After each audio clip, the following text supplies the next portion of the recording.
Well, greetings and salutations, everybody. Welcome to my YouTube channel. My name is John Campea, and this is Open Mic. Now, every day on the John Campea Show, Monday through Friday, we save time for some open questions. But right here on Open Mic on the weekends, that's all we do, is just all open questions coming in that you guys want to talk about. Now, today is Oscar Sunday, so I know we're all kind of getting ready for the Oscars. But there's a lot of stuff going on in the world of movies and movie news and things we want to talk about. So that's what we're here to do today. Now, before we go any further, I want to give a shout out. Now, one of our regular viewers, and he's actually one of our Patreon supporters as well, Puneet Singh, he got on our Patreon supporter Facebook group the other day and said, hey guys, you know, I haven't been able to watch in a few days because I've been preparing and going through a big event of my own, my wedding. And then Puneet sent in this picture of him and his bride. And all I can say, besides congratulations, Puneet, congratulations. All I can say is, man, some cultures know how to dress like a boss. Some cultures just know how to dress like a boss. I will never look this good. I will never wear anything in my life that looks that plain cool. That is just like, look at the elaborate, not only what they're wearing, which is gorgeous, look at the background and everything too. I just saw this picture, I was just blown away. Puneet, you look like a boss, man. Congratulations on your wedding. Sincerely, congratulations, man. That's awesome. Congratulations to you and your new spouse, and I hope a lifetime of happiness for you guys. And thank you so much for sending in that picture and sharing it with all of us. And I know a lot of people in the Facebook group also sent their congratulations along, so that's awesome. Okay, with that down and out of the way, let's move on now and talk about the stuff you guys want to talk about. Let's get over to the live chat board. And we're going to get things started right now with Donaldo Martinez, who writes, will the DC streaming service ever be available on PS4 or Xbox One? Honestly, I don't know. There's so much we don't know about this Disney streaming service, but what I do know is this. They're going to want as many people as possible to subscribe to this service. And I would guess, just guessing, I would guess that they'd want to make it easy for you to subscribe to their service using whatever devices you use. You know, Xbox and PS4, these are popular platforms that people use to access YouTube, to access a lot of streaming services, Netflix, whatever. So I would imagine they will. But I mean, like right now, I don't even know when the damn service launches officially, but I'm going to guess, Donaldo, I'm going to guess that they will make it available on PS4 and Xbox One. But again, I don't know that for sure. Okay. Chris Warden writes, March is shaping up to be a big month for Netflix. They've got Triple Frontier, The Dirt, The Highwaymen all premiering. I'm looking forward to it. I'm very much looking forward to Triple Frontier. I'm one of the only guys that the trailer for The Dirt didn't impress me. I'll just be honest with you. The trailer for The Dirt did not impress me. And I don't know how you do a movie about Motley Crue, and not have the trailer look interesting. And maybe it's just me. The trailer didn't look interesting to me, and I don't know how you do that with Motley Crue. Because Motley Crue, if nothing else, is interesting. Highwaymen is one I'm also pretty intrigued by. Again, I still have this sour note whenever it comes, because there's been so many Netflix movies, original movies that I've jumped to go watch, like that Michael Pena one that was out a little while ago, and then they had that one with Forrest Whitaker that was out a while ago, and inevitably they just end up being terrible. So I need to see a few winners. Bird Box is pretty good. I like Bird Box. And of course, today we've got a Netflix film, Roma, that's nominated for Best Picture. But I am excited for Triple Frontier, not quite excited for the other ones yet. I need to see a few good Netflix original movies in a row so I can start getting more enthusiastic about it. And maybe this lineup will be exactly what does that. We'll have to wait and see. All right.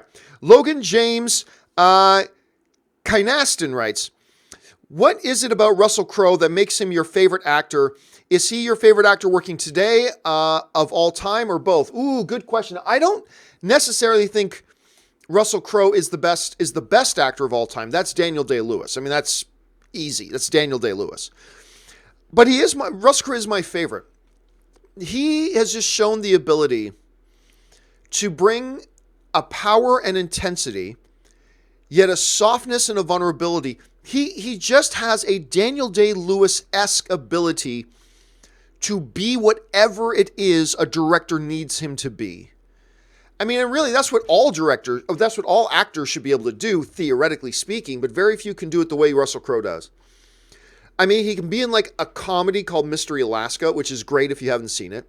He can play second fiddle to an Al Pacino in a movie like Inside Man, which he outshone Al Pacino and got an Oscar nomination for it.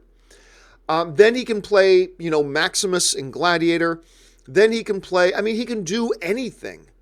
And it's just that ability of him to throw whatever switch he needs to throw and then make you believe it. Cinderella Man is one of the most underappreciated films ever, by the way.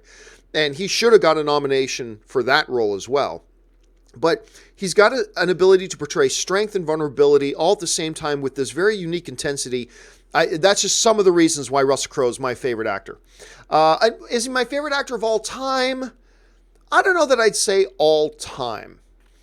That's tough because you're talking to a kid who grew up on Harrison Ford movies and you're talking to a kid who grew up on a bunch of different things. So I don't know. I've never really thought about it. I just know that he has been my favorite actor for a while. So that would be why. All right. Rum Arma 30 writes, do you know if you still have information on that Endgame trailer or can we assume nothing is happening tonight? Well, I never had any information on an Endgame trailer. All I knew is that at some point somebody told me that at least a month ago, so this would have been a couple of months ago now, there was some discussion about dropping a trailer with the Oscars. That's all I knew. I speculated that they would drop an Endgame trailer at the Oscars tonight. But now I don't think so. The only reason, and it's still possible, they may drop an Endgame trailer tonight. They might. There's still a lot of good reasons to drop an Endgame trailer. The Oscars are the most watched television non-sporting event in the world. So there's nothing else you can get better bang for your buck than dropping it at the Oscars. However, to me, if you were going to drop an Infinity War or an Endgame trailer at the Oscars, why wouldn't you announce that in advance to get even more eyeballs on the Oscars, So because they never announced that they were going to drop a trailer tonight, I suspect that there will be no Endgame trailer tonight. It's still totally possible. It's totally possible that they do indeed drop an Endgame trailer tonight. But my speculation is that if they were going to drop a trailer, you would have announced it to get even more people there watching the show. And since they did not do that, I'm going to guess that there is no trailer tonight. But we won't know until we watch the show tonight. And we'll find out then. I'd say there's a 20% chance they do an Endgame trailer tonight, 80% chance that they don't. So that's my guess right now. All right, let's move on here. Thomas Dixon writes, hey, John, I'm getting married in the beginning of May. Congratulations, man. And heading to Los Angeles for our honeymoon. Maybe hope to see you at the AMC Burbank 16 for your 4th Avengers viewing. Any tips on what to do? Having never been to Los Angeles or Cali. It's tough. I get a lot of people ask me all the time, I'm coming to Los Angeles to visit. What should I do? I don't know, man. It all depends on what you like to do. There's certainly a lot. Climb up to the Hollywood sign. Certainly go into downtown Hollywood. Go to Hollywood and Hollywood Boulevard. Walk down Hollywood Boulevard. See the Man's Chinese Theater. See the Dolby Cinema, where the Dolby Theater in Hollywood, where they hold the Oscars every year. See the Walk of Fame. Some of the best restaurants in the world are here. Eat out, have a lot of food. Go to the Santa Monica Pier. See the beach. A lot of good things to do, but there's no one cookie cutter answer, for what you should do when you visit LA. It really all depends on what the things are you like to do. Like for me as a Star Wars fan, I would absolutely visit the Chinese Theater, where the premiere of the original Star Wars was. I would go visit the Chinese Theater. It's been totally remodeled and it's gorgeous inside now, so you might want to do that.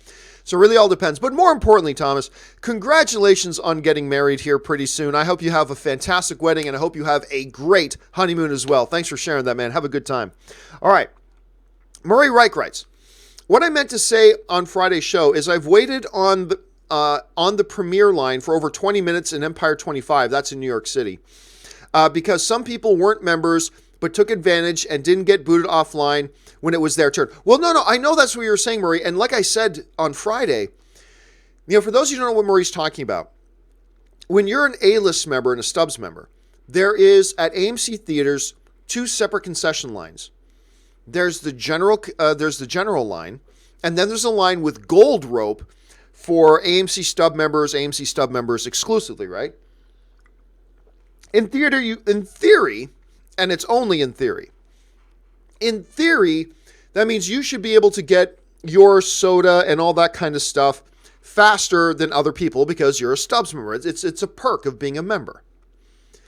Murray wrote that, sometimes his line is taken longer because people who are not A-list members use that line anyway.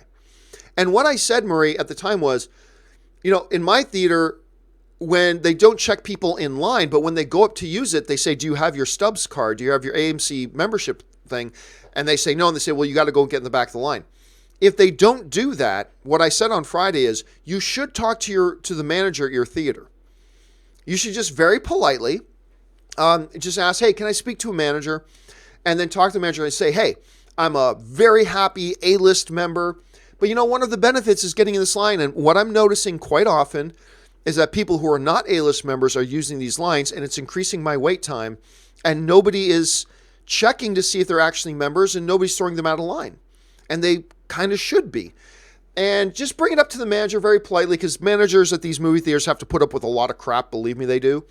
So just be polite. Say, hey, man, I'm thrilled to be an A-list, but, I'm noticing you're not enforcing this rule here. And that costs me time in the line. Could you set up something where you actually enforce that only people should be using that line? And I'm sure they'll take care of it. At least they better. And if they don't take care of it, I would write to AMC. And express them the problem. Like I said, I don't have that problem in the theater I go to. They do take care of it pretty well. So I would suggest just talking to the manager in your movie theater. And hopefully they'll clear that up for you, because they should clear it up for you. All right, Don Beto writes, I don't know why whenever someone mentions Thanos, all I think about is his balanced philosophy. And I just imagine him ordering a burger at a restaurant today and only eating half of it, then smiling. Here's a funny thing, Don. Yesterday morning, Ann and I on the weekends, we go out for breakfast on Saturday and Sunday mornings. And yesterday we went out to breakfast to this place in Burbank called Harry's. It's this old diner that I think has been around since the 50s. We like going there for breakfast on weekend mornings. So we're in there, and I looked over, and she had this breakfast that had like 3 different items. And she literally ate half of everything. Not on purpose. She just eats till she's full. And I kid you not, when I looked down at her plate, it's like I thought to myself, oh, it's like Thanos got at your breakfast. I know that's dumb. But all I'm saying, Don, is you are not alone. Sometimes I see things done in half, and instantly my head pops Thanos and the philosophy of Thanos. So you're not alone, my friend. You're not alone. All right. Murray follows up with, as a member of this theater should know better. Oh, no, absolutely, Murray, they should. And like I said, if you see that they are not executing what they should be doing, just very politely ask to speak to a manager, and I'm sure they will take care of it. Bill Lumberg from Office Space writes, if Mr. Rogers was nominated, that would be great. Yeah, couple things. Toni Collette not being nominated for Best Actress for her work in Hereditary, that's an eyebrow raiser. But to me, the snub this year is Mr. Rogers, the Won't You Be My Neighbor documentary, not being nominated for Best Documentary. That, to me, is the snub of the year. Because that shouldn't have just been nominated. It should have been the clear-cut favorite to win. Won't You Be My Neighbor is simply one of the most moving documentaries I've ever seen in my life. And I cannot believe, not only can I not believe that it's not winning tonight, I can't believe it didn't even get nominated. It's just silly and ridiculous to me. Ant Banks, where do we go? Ant Banks, 1984 writes, do you think they'll show Captain Marvel do something badass in the next Endgame trailer before the release of her movie to get people anticipated? Just show her. Forget showing her doing something badass. They're showing her doing badass things in the Captain Marvel trailers. Just show her in the Endgame trailer. Just show her. Like you showed Black Panther in the Infinity War trailers. Show Captain Marvel in your Endgame. Right now, it seems like they have a marketing philosophy, which I don't think is a bad philosophy, of only showing stuff from the very first part of the movie.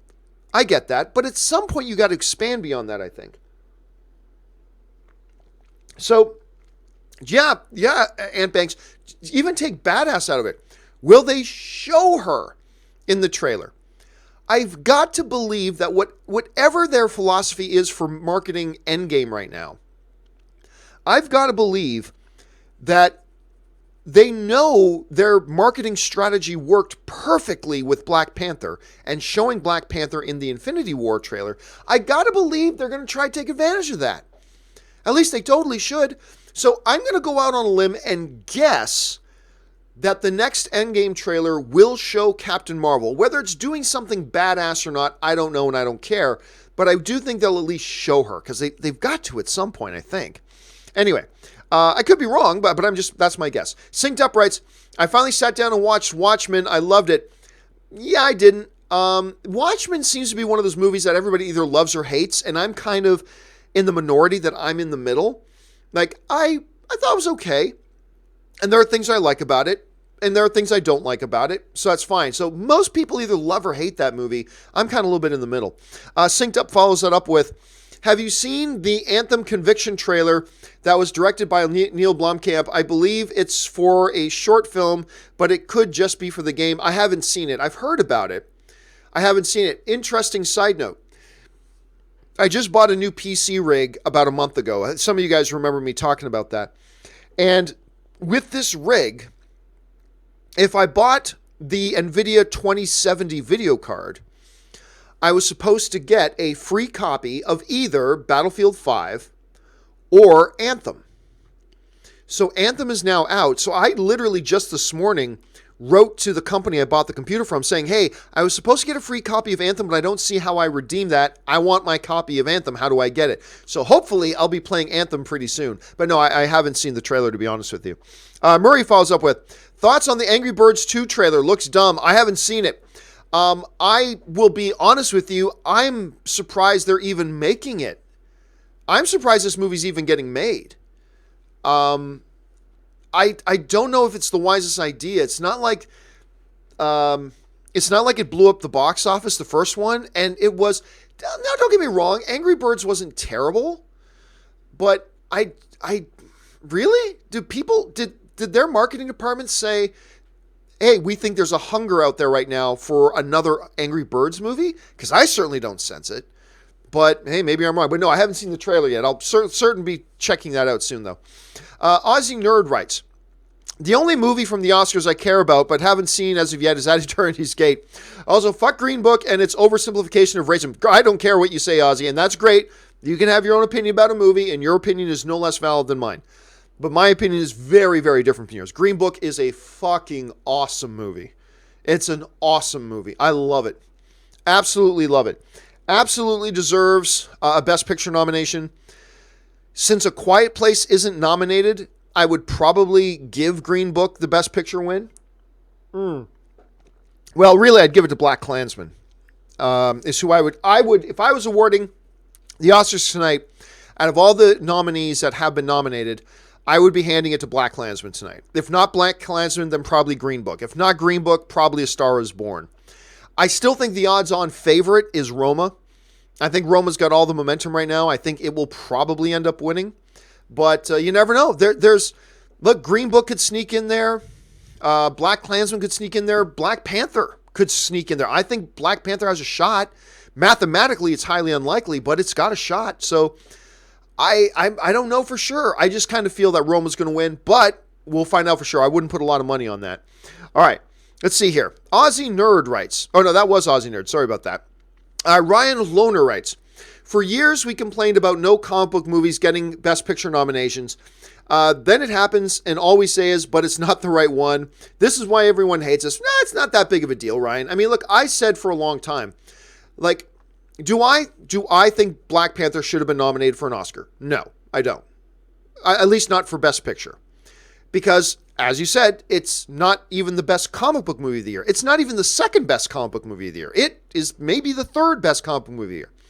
You know, I did a poll on asking viewers, and we had like 14,000 people respond to it, saying what was the best comic book movie of the year. Number one by a mile was Avengers Infinity War. Then just behind Avengers Infinity War was Spider-Man Into the Spider-Verse. And then way down in third was Black Panther. But what I've been saying for a number of weeks since it was nominated is like, okay, look. We can have this discussion about was the right comic book movie nominated. We can have that discussion. But let's have that discussion later.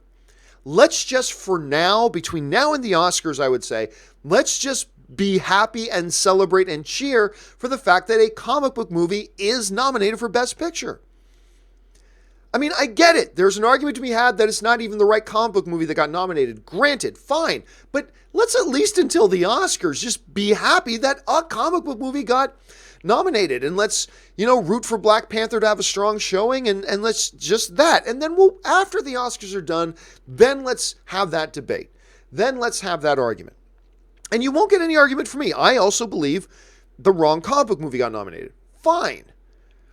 But what's the point of complaining about it right now? The fact is it's nominated and it's a comic book movie that got nominated. Let's just be happy about it. And hey, at least it's not some garbage comic book movie that got nominated. It's a great movie. Black Panther's a great movie. So let's just be happy. Let's have the argument about it later. And it's a valuable argument to have. It is a legitimate argument to have, but let's have it later. Let's have it later. Let's just cheer that the comic book genre is finally being recognized and represented in the Best Picture race, and I think that's a great thing, regardless of whether it's the comic book movie you wanted to be in there or not. Let's just be happy about that. So that's kind of my theory on it. All right. Ant Banks, 1984 writes, considering that Anakin is a Force ghost, do you think they should have explored him going to Kylo to persuade him to go back to the light side of the Force? If Yoda can come back and talk to Luke, why not Anakin talk to Yoda, or Anakin talk to Kylo? No, I think that would have been a lame plot device, to be honest with you. I think it would have been lame. And let's be really clear here. The rules governing what Force ghosts can and cannot do are at best very vague to us as audience members. Well, if Yoda talked to Luke, why didn't Anakin talk to Kylo? I don't know. There could be a million different reasons why.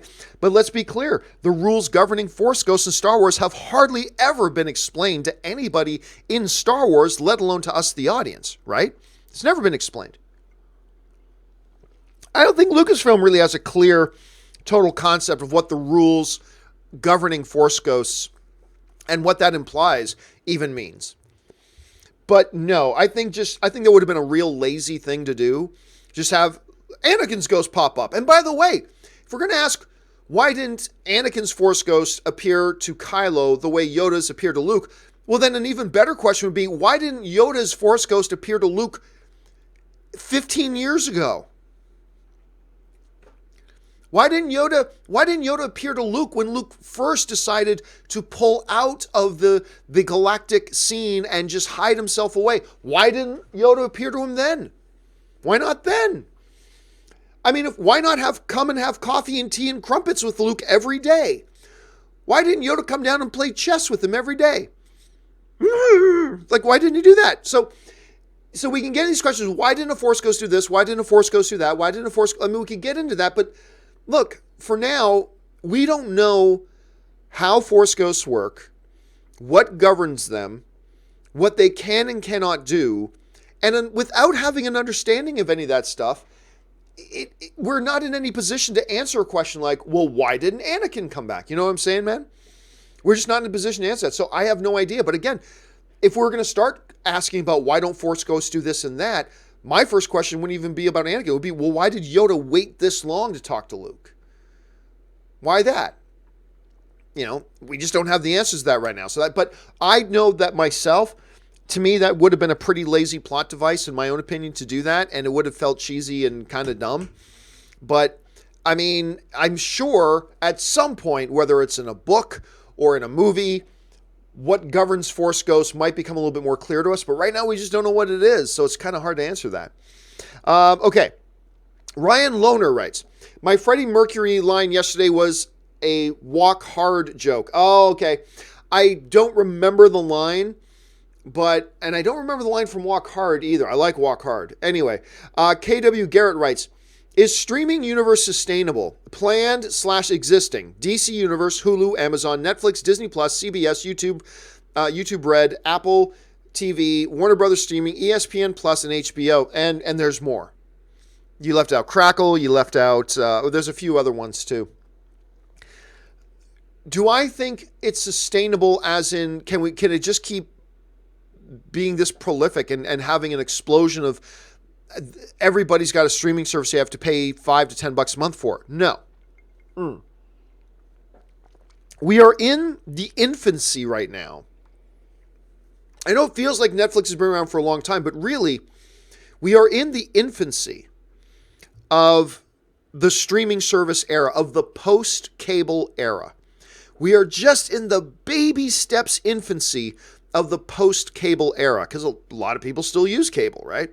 But we're getting just in the first birthing pangs of the post-cable era. And I think what we're going to see is for a couple of years, kind of a figuring out. And at some point, like this model that you've just painted for us, KW Garrett, this is not a sustainable model, and it's not a model that can last for 20 years.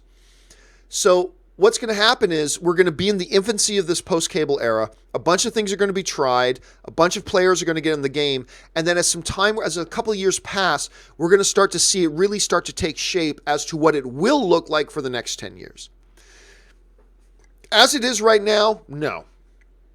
But it is kind of a necessary step to get to wherever it is it needs to be, because everybody's just figuring this out right now. ZOMG Ruler writes, I'm done with Rotten Tomatoes, sticking with Circle I Trust. Well, I mean, you can say that, ZOMG Ruler. The fact of the matter is, Rotten Tomatoes, like when it comes to movies I like or don't like, 99% of the time, maybe 95% of the time, it's accurate. I like Alita. Rotten Tomatoes tells me the majority of critics like Alita. Great. I like Spider-Man and the Spider-Verse. Rotten Tomatoes says Spider-Man and the Spider-Verse, most critics love. Great. I like Venom. That's one that the majority of critics didn't like, but I did. But there's one. The majority of the critics like Aquaman. The majority of the critics like Infinity War. The majority of the critics liked Wonder Woman. The majority of the critics liked Mission Impossible. The majority of the critics liked Toy Story. The majority of the fact of the matter is, 95% of the time, you actually agree with critics, but what quite often happens is people find a couple of examples out of the thousands. They'll find a couple of examples, well, critics didn't like that, and I love that. Well, that's going to happen, but I guarantee you it's going to happen more often with your circle that you trust. Because I got great friends that I have, movie-loving friends, and many times we'll agree, but a lot of times we won't agree. And I actually find myself agreeing more with the Rotten Tomatoes ratings, and I think if you actually did the math, you'd find you do too. I mean, it's kind of the way it is. Aussie Nerd writes, let's see. Film festival finished yesterday. The best movies were Maurice and Can You Ever Forgive Me? I love that. Also, we didn't have reserved seating, which was hell. Going into a movie theater, whether it's at a film festival or a Saturday afternoon screening of a matinee, I hate not having pre-assigned seating. I hate not having reserved seating. It's so archaic and Stone Age, and it's just like not fit for today, Aussie Nerd. So I am with you on that 100%. There is simply no excuse to not have assigned seating in movie theaters. There's no excuse. It's a simple app you can install. Just lay out how many rows and seat numbers there are in your thing. Boom, you've got an app. You're good to go. It's the easiest thing. Every theater can set it up. There's no excuse to not have pre-assigned seating in every single theater, and that includes film festivals. But it sounds like you had a good time anyway, Ozzy, and that's great. Okay. I'm Upset writes, thoughts on Dinner for Schmucks? Not great, which is too bad because it's got some of the greats in it, You've got Steve Carell, Paul Rudd, Zach Galifianakis in it, and it certainly has its moments. It certainly has its moments, but it's not as good of a movie as it should have been. I'm not going to say it's horrible, but it's not exactly great either. So that's my thoughts on that. Aaron H. writes, you still think the Endgame trailer drops tonight? Nah, no, I don't. I mean, it's still possible. It's possible, but if I had been correct in my guess that Endgame was going to air a trailer tonight, I just got to believe they would have announced that to draw even more eyeballs to the Oscar broadcast. They didn't, and therefore I'm guessing they're not going to now.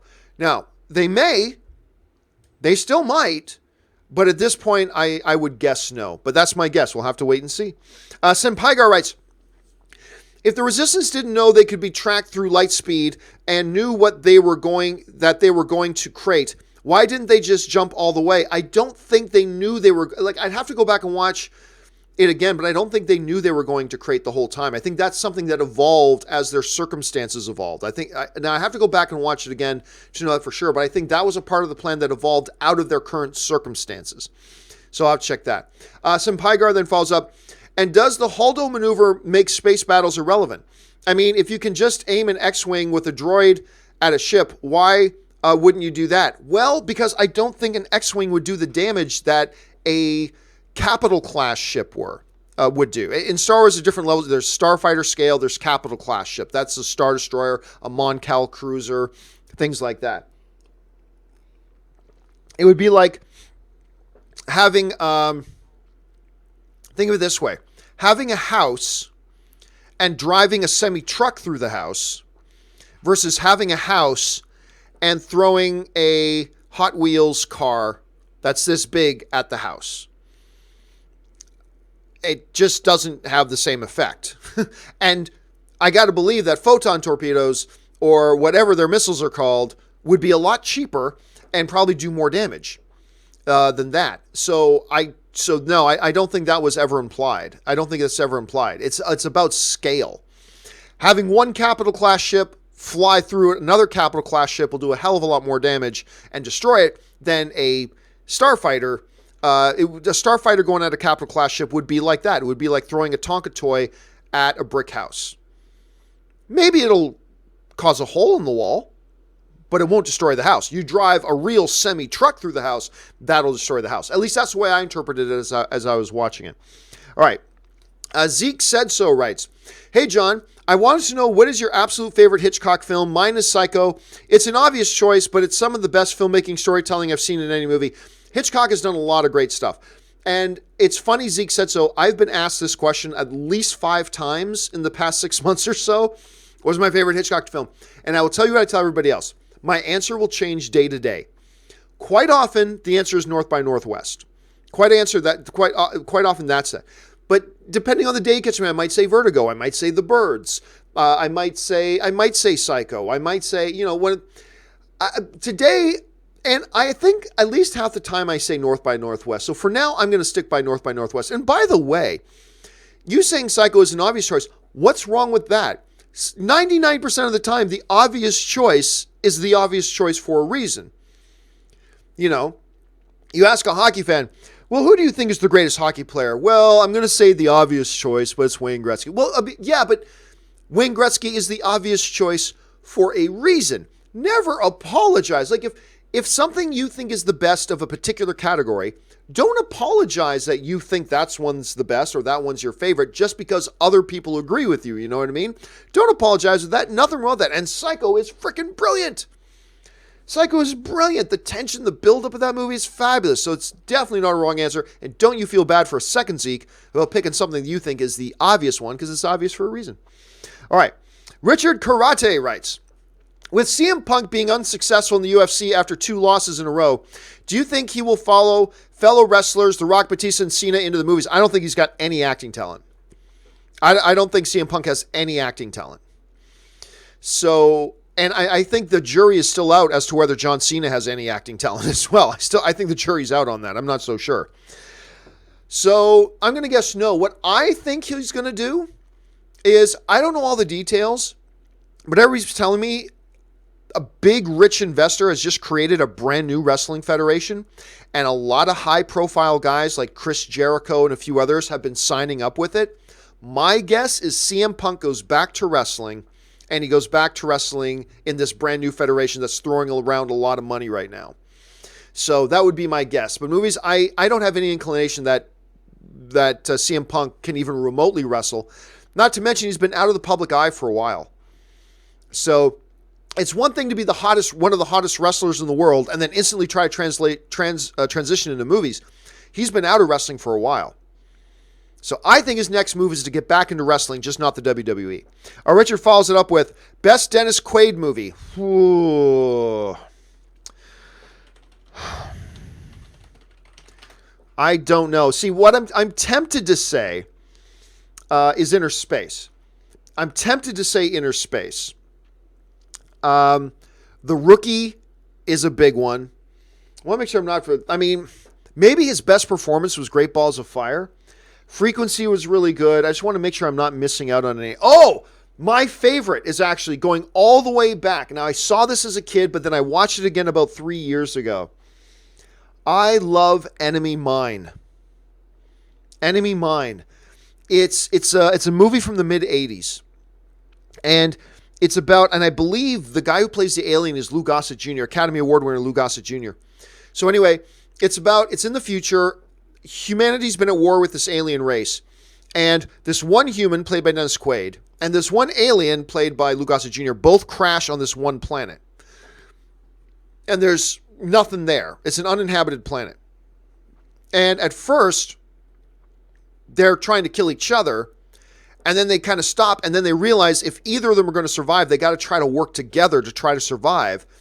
And then they become close. And anyway, it's a great movie. I am tempted to go there. Again, there's great Balls of Fire. A lot of people like Dragonheart. The Rookie is great. But I'm going to go Enemy Mine. I like that one a lot. And I've seen a lot of movies be influenced by that, so I'm going to go with that one. Stubborn McShave writes, I met Boreas Salming. Oh, the great number 21 defenseman, maybe the all-time greatest defenseman in Toronto Maple Leaf history. Anyway, I met Boreas Salming at my uncle's house here in Sweden a while back and had the honor of speaking with him a bit. Did you ever see him play for Toronto? I did when I was a little kid. Growing up, Boreas Salming was playing in the era of the Leafs when I was a child, and really my formative years of becoming a major sports fan, in particular a Toronto Maple Leafs fan. And he played on a team with guys like Ian Turnbull, Pat Hickey, Bill Derlego, Wilf Paymont, Rick Vive, maybe the greatest pure goal-scoring Maple Leaf ever. He played with greats like Darryl Sittler and Lanny McDonald. He played, and I believe Mike Palmateer might have even been a goalie. I know Yuri Sira was their goalie around that era as well. But man, I idolized Boreas Salming. Actually, 1 year in minor hockey, when I was playing minor hockey, my minor team was called the Maple Leafs, and I picked the number 21 to wear Boreas Salming's number as a little kid. So little John Campea skating on his skates with the Boreas Salming's jersey. So yeah, that's awesome, man, that you got to meet Boreas Salming. That is awesome you got to meet Boreas Salming. Anyway, Damian Davies writes, just watch A Star Is Born 1954 with Judy Garland. It's a really good. There have been several incarnations of A Star Is Born. People forget that. There are actually several incarnations of it. And but this new one's pretty damn good. This new one's pretty good. All right. KW writes, over under 30% that Star Wars Episode 9 makes over, 700 million domestic. Oh, man, I got to take the under on that. 700 million domestic? I think only 2 films in history have ever done that. And one of them, Star Wars The Force Awakens. What am I looking for? Box Office Mojo. Let me just go to this. So all-time domestic. I stand correct. 3 films in history have made 700 million or more domestically alone. That's Black Panther at 700 million, Avatar at 760 million, and Star Wars The Force Awakens at $936 million. So that's a record that ain't going to be touched forever. Even Avengers Infinity War didn't make 700 million domestic. It made 678, which is still huge. I mean, monstrous. But no, I can't see it happening. I hope it does. I mean, it'd be great if it does, but I can't see that happening. So I'm not going to say 0%, but 30% is just way too high. I'm going to take the under on that. All right. Ryan Lohner writes, we're overdue for another Count of Monte Cristo movie. Are we, though? Anyway, my favorite book, and I feel lucky there are so many great adaptations. There are a lot of great adaptations. And granted, the one with Memento, Guy Pearce, the Guy Pearce version that came out, what year did that come out? Hold on a second. Count of Monte Cristo, Guy Pearce, IMDb. Which year did that come out? 2002. Well, okay. It's been like 16, 17 years since Count of Monte Cristo came out. I think Jim Caviezel was in that with Guy Pearce. Yes. Oh, and Richard Harris. I forgot Richard Harris was in that. Michael Wincott. I love Michael Wincott. Yeah, you know what? My first reaction to that, Ryan, was, no, we're not. I mean, it's just, come on, the Guy Pearce one. But Yeah, I guess it's been like 17 years. Maybe it is. Maybe it is time for a new incarnation of it. Well, yeah, I changed my mind. Yeah, it's time for another one. All right. Ryan Lohner follows it up with, my favorite is the 1975 film with Richard Chamberlain and Tony Curtis. That's really the one that most people think about when they go back to that. So hold on a second. And not only that, I'm freezing on... I'm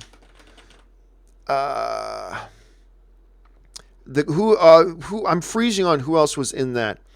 Donald Pleasance was the other guy. Yeah, that's the one that most people think about when they think about like the classic Count of Monte Cristo. That's the one they think about. David Green directed it. So yeah, but I gotta tell you, I think the 2002 Caviezel Guy Pearce one is my favorite. I really loved it. I thought it was a very, very well done movie. All right, Damian Davies writes, Batman Returns in 1992 was the first Batman movie I saw in the cinema.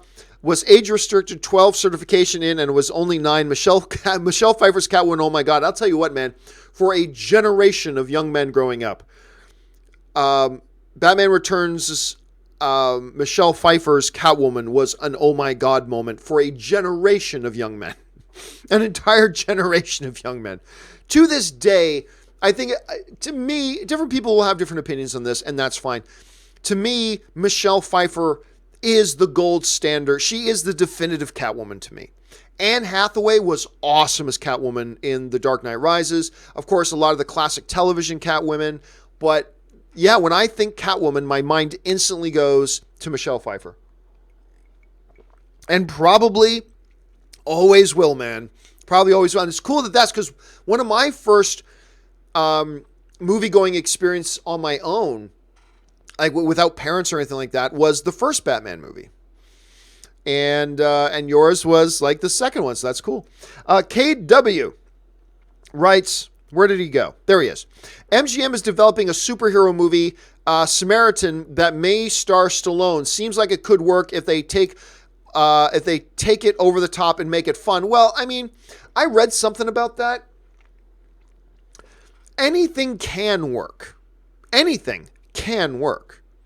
That's the whole philosophy behind Felipe the Sentient Dancing Microphone. If I come up with the right story idea and the right script with the right director and right people involved, Felipe the Sentient Dancing Microphone could work.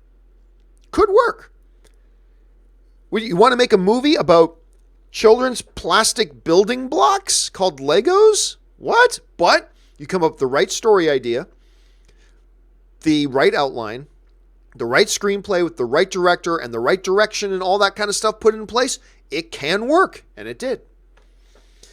This can, and it can also be a total unmitigated disaster. So we'll have to wait and see. I'll be curious to see how this kind of evolves. And I'm sure me, Robert, and Ashley will be talking about this more in depth on the John Campea show tomorrow, once I read a little bit more into it. Godzilla Love Campea writes, which one superhero character would you like to buy? Buy a toy? Buy the rights to the character? I'm not really sure what it is you're talking about. If you're saying what character would I like to buy the rights to? Oh, Batman. Yeah, I would love to have the rights to Batman. If I could put all my money into owning one superhero character, it would be Batman. Joshua Howard writes, would we have had the same Bruce Banner / Hulk if Edward Norton got his way and continued to play the character? Honestly, I do like what he wanted to do with it. Yeah, I think we would have. And he should have been. Don't get me wrong. I love the incarnation of Hulk we have now. Played by Mark Ruffalo. I think he's great in the role. But yes, it would have been the same Hulk. Mark Ruffalo's Hulk is not a rebooted Hulk. Mark Ruffalo's Hulk is Edward Norton's Hulk. And Edward Norton's Hulk was a rebooted Hulk from the Eric Bana Hulk, but Ruffalo's Hulk is still the same Hulk as Edward Norton. Yes, I still think they would have done the same thing, because Norton wasn't going to be in charge, which is part of the reason why he wasn't with it anymore. You know, it's really too bad. I thought Edward Norton did a very good job in the film. I think Edward Norton is great, but, you know, he wanted to do things, and the studio wanted to do things, and the studio's in charge, and he couldn't get on board with that. And so that's too bad. I mean, it's unfortunate. It would have been great. But I'm also very happy with what we got in Mark Ruffalo. So, but yeah, I do believe it would have been the exact same Hulk, because it would still have been Kevin Feige calling the shots, and I still think it would have been the exact same Hulk. But maybe with some minor differences, but overall, I think generally speaking, it would have been the same. Richard Karate writes, thoughts on the Gerald Butler Phantom of the Opera movie? Comme si, comme ça. Comme si, comme ça. Today, it's odd to think about Gerard Butler, which we think of kind of as a B-action movie hero, right? And I love Gerard Butler. I get a lot of fun with him in movies. As a matter of fact, I talked about this a lot. I think one of the most underrated comedies lately is The Ugly Truth. Everybody hates that movie, and I think it is hilarious. I think that movie is awesome. But it is difficult today when we think of Gerard Butler as that comedy guy, B-level action hero, the 300 guy, and think of him that he was the lead in Phantom of the Opera. It is a little weird to think about that, right? But yeah, to me, it's comme si, comme ça. KW writes, life is beautiful, makes me bawl like a baby. Dude, without question, without exception, every time I try to watch that movie, by the end of the movie, I got tears streaming down my face. I've never seen anybody not getting choked up and crying at the end of Life is Beautiful. I've never seen anybody fail to do it. I'm not saying nobody ever has. I'm just saying I haven't seen it. Because every time I saw it in the theater, the whole theater would be bawling. When I've watched it at home with friends a couple of times, everybody in the room is bawling. It is just so powerful and so impactful. It's just, oh man, I love that movie. Life is Beautiful. Roberto Benigni starring in and directing it. Got an Academy Award for it. It's just so good. Okay. KW follows up with, ball is what I meant. Typos are embarrassing. Don't worry about it. We knew exactly what you meant, KW. No worries there. Okay. Richard Karate writes, you're a big WWE wrestling fan. Well, I used to be a big WWE wrestling fan. I'll still watch it a couple times a year. You're a big WWE wrestling fan. Go live twice every year at the O2 in London. But who is your favorite wrestler? Mine is the Great Sting. Always wanted Sting versus Undertaker. That was a dream match of mine. I was actually at the WrestleMania where Sting and Triple H had a match. Ann and I and a few of our friends, we went to WrestleMania that year, and we were there and saw the Sting versus Triple H match, which was kind of fun. All-time favorite wrestler?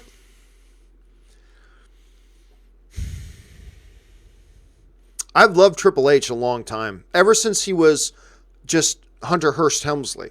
Before the moniker Triple H, when he was just Hunter Hearst Helmsley, I used to love him as a wrestler. I thought it was great back in the DX days.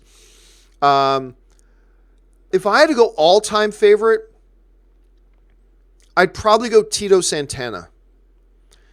Arriba! I loved Tito Santana. I don't know why I loved him so much, but he had one of my all-time long-standing wrestling feuds was Tito Santana and Greg the Hammer Valentine. Both of them did figure four leg locks. And I used to love Tito Santana. And then when he became a tag team member of Strikeforce and all that kind of stuff, I think I'm tempted to say Tito Santana is my all-time favorite. But if you ask me tomorrow, I might come up with a different answer. Alex Bosi writes, Frozen was one of the first princess movies talking about with different types of love. Really, it was a movie that focused more on sisters, like the love between sisters.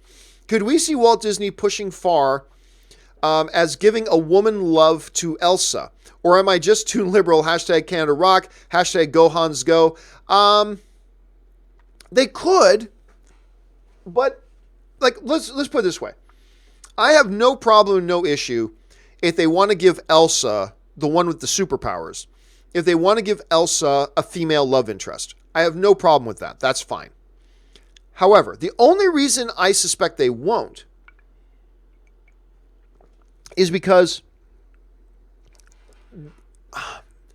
I don't think they feel the need, well, if we're going to do a story, she has to have a love interest. I don't think she has to have a love interest, male or female. So I'm going to guess that they will not give her a female love interest, but not because they're afraid of giving her a female love interest. I think they're not going to give her a female love interest because they're not going to give her a love interest at all. That, a girl's value is not based on her finding the right partner. That's not, and now they had the sister pair off, and that's fine.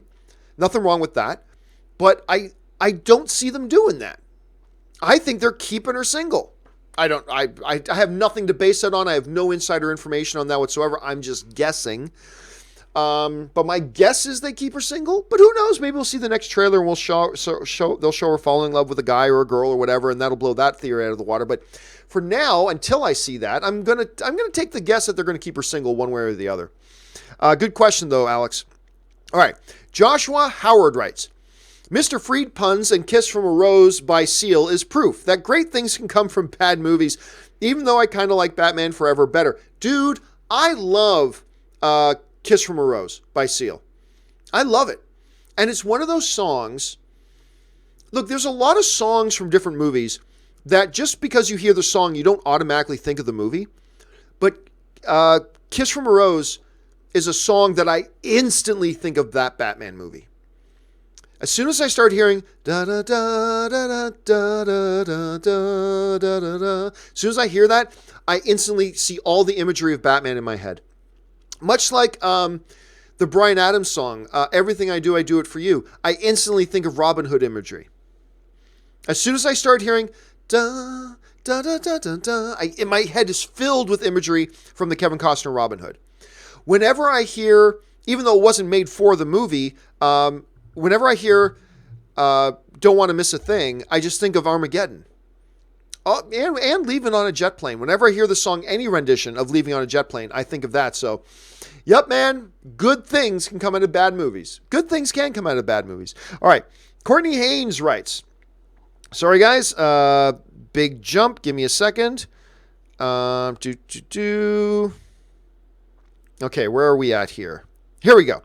Courtney Haynes writes, I just want to send kudos on how expertly you conduct super chat feeds. Oh, thanks so much, Courtney. I've seen other creators try and it ends up a disaster. Thanks for all your hard work that allows us fans to interact with you. Well, thank you so much for that, Courtney. I appreciate that. Honestly, true story. YouTube actually contacted me a little while ago, and they asked if they could use my channel and my shows in their educational programs teaching YouTubers how to use Super Chat. I'm not kidding. They actually reached out to me and asked if they could use my show and my videos as their case study of effective, proper ways to use Super Chat in ways that maximizes benefit for the channel and maximizes benefit to the viewer. And I didn't know that I wanted to do it. And I thought about it for 3 or 4 days, and then they wrote to me and said, hey, thanks for considering it, but we couldn't wait any longer. We had to move on with somebody else. So I'm like, okay, that's cool. No problem. But yeah, it was kind of funny. They actually, I didn't know I was so good at this. I didn't know anybody thought I was really good at this, but they reached out to me and asked me that, and I thought that was kind of cool. So thank you so much for that, Courtney. I really do appreciate that. It's all made great because people send in great, interesting questions, and we have a lot of fun. So thank you for that, Courtney. Jeff Crowe writes, Burke is a people, not a place. I love that they use this from Ragnarok. I guarantee you they didn't get it from Ragnarok. That's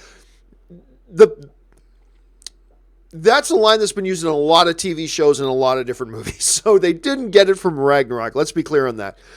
Burke is a people, not a place. I love that they used that from Ragnarok, and the ending was the best of the trilogy, like you said. I really loved How to Train Your Dragon 3. Again, I still think How to Train Your Dragon 1 and How to Train Your Dragon 2 were just a little bit better than 3, but 3 is great. It's great. And the last 15 minutes, guys, I highly encourage you to go check out this movie. The last 15 minutes, just probably the best 15 minutes of the franchise. Probably the best 15 minutes of the franchise. I just loved it. Thanks for sharing that, Jeff. Javier Martinez writes, do you keep up with Cody Miller's vlogs at all? I try to keep up with Cody's vlogs as much as I can. Cody's come out. He stayed here at my place. He's been in this room, in this chair. We're talking about doing a podcast together. So yeah, I try. He's really good. By the way, when he was getting stuff going, he would talk to me and I'd give him advice about, what gear to use and blah, blah, blah. How much of my advice he took and how much he just took out of his own better, smarter brain. I don't know how much of my advice actually got into it. He does a great job with his vlogs, though. He does a tremendous job, with his vlogs. I think he's probably the best guy in the world at the swimming world blogging. He's great at it. He's engaging and interactive and great personality. He's terrific at it. He does a good job. Sem Pygar writes, I'm open to whatever JJ throws at us in episode 9, but some stuff I would like is lightsaber fights. Yeah, I think we're getting lightsaber fights. Knights of Ren. I think we're getting Knights of Ren. I don't know how much of them, but I think we're getting them. Hux dying. Probably going to happen. Kylo remaking his helmet. I don't know that we'll have Kylo remaking his helmet so much as I think when the movie starts, he'll already have a new helmet. I don't think we're going to see him sitting down putting a helmet together, but I think he'll probably have a new helmet. And by the way, I don't even know. I'm not 100% sure of that, Simpygar. It's very possible they go, Adam Driver doesn't need a mask. Just have him go without the mask. And I think they might do that. But I think the better bet, and again, I'm just speculating, but I think the better bet right now is probably when the movie starts, he's already got a new helmet. And I also suspect, again, I don't know, I'm purely speculating. I also suspect that it will be exactly the same. I think it will look exactly the same.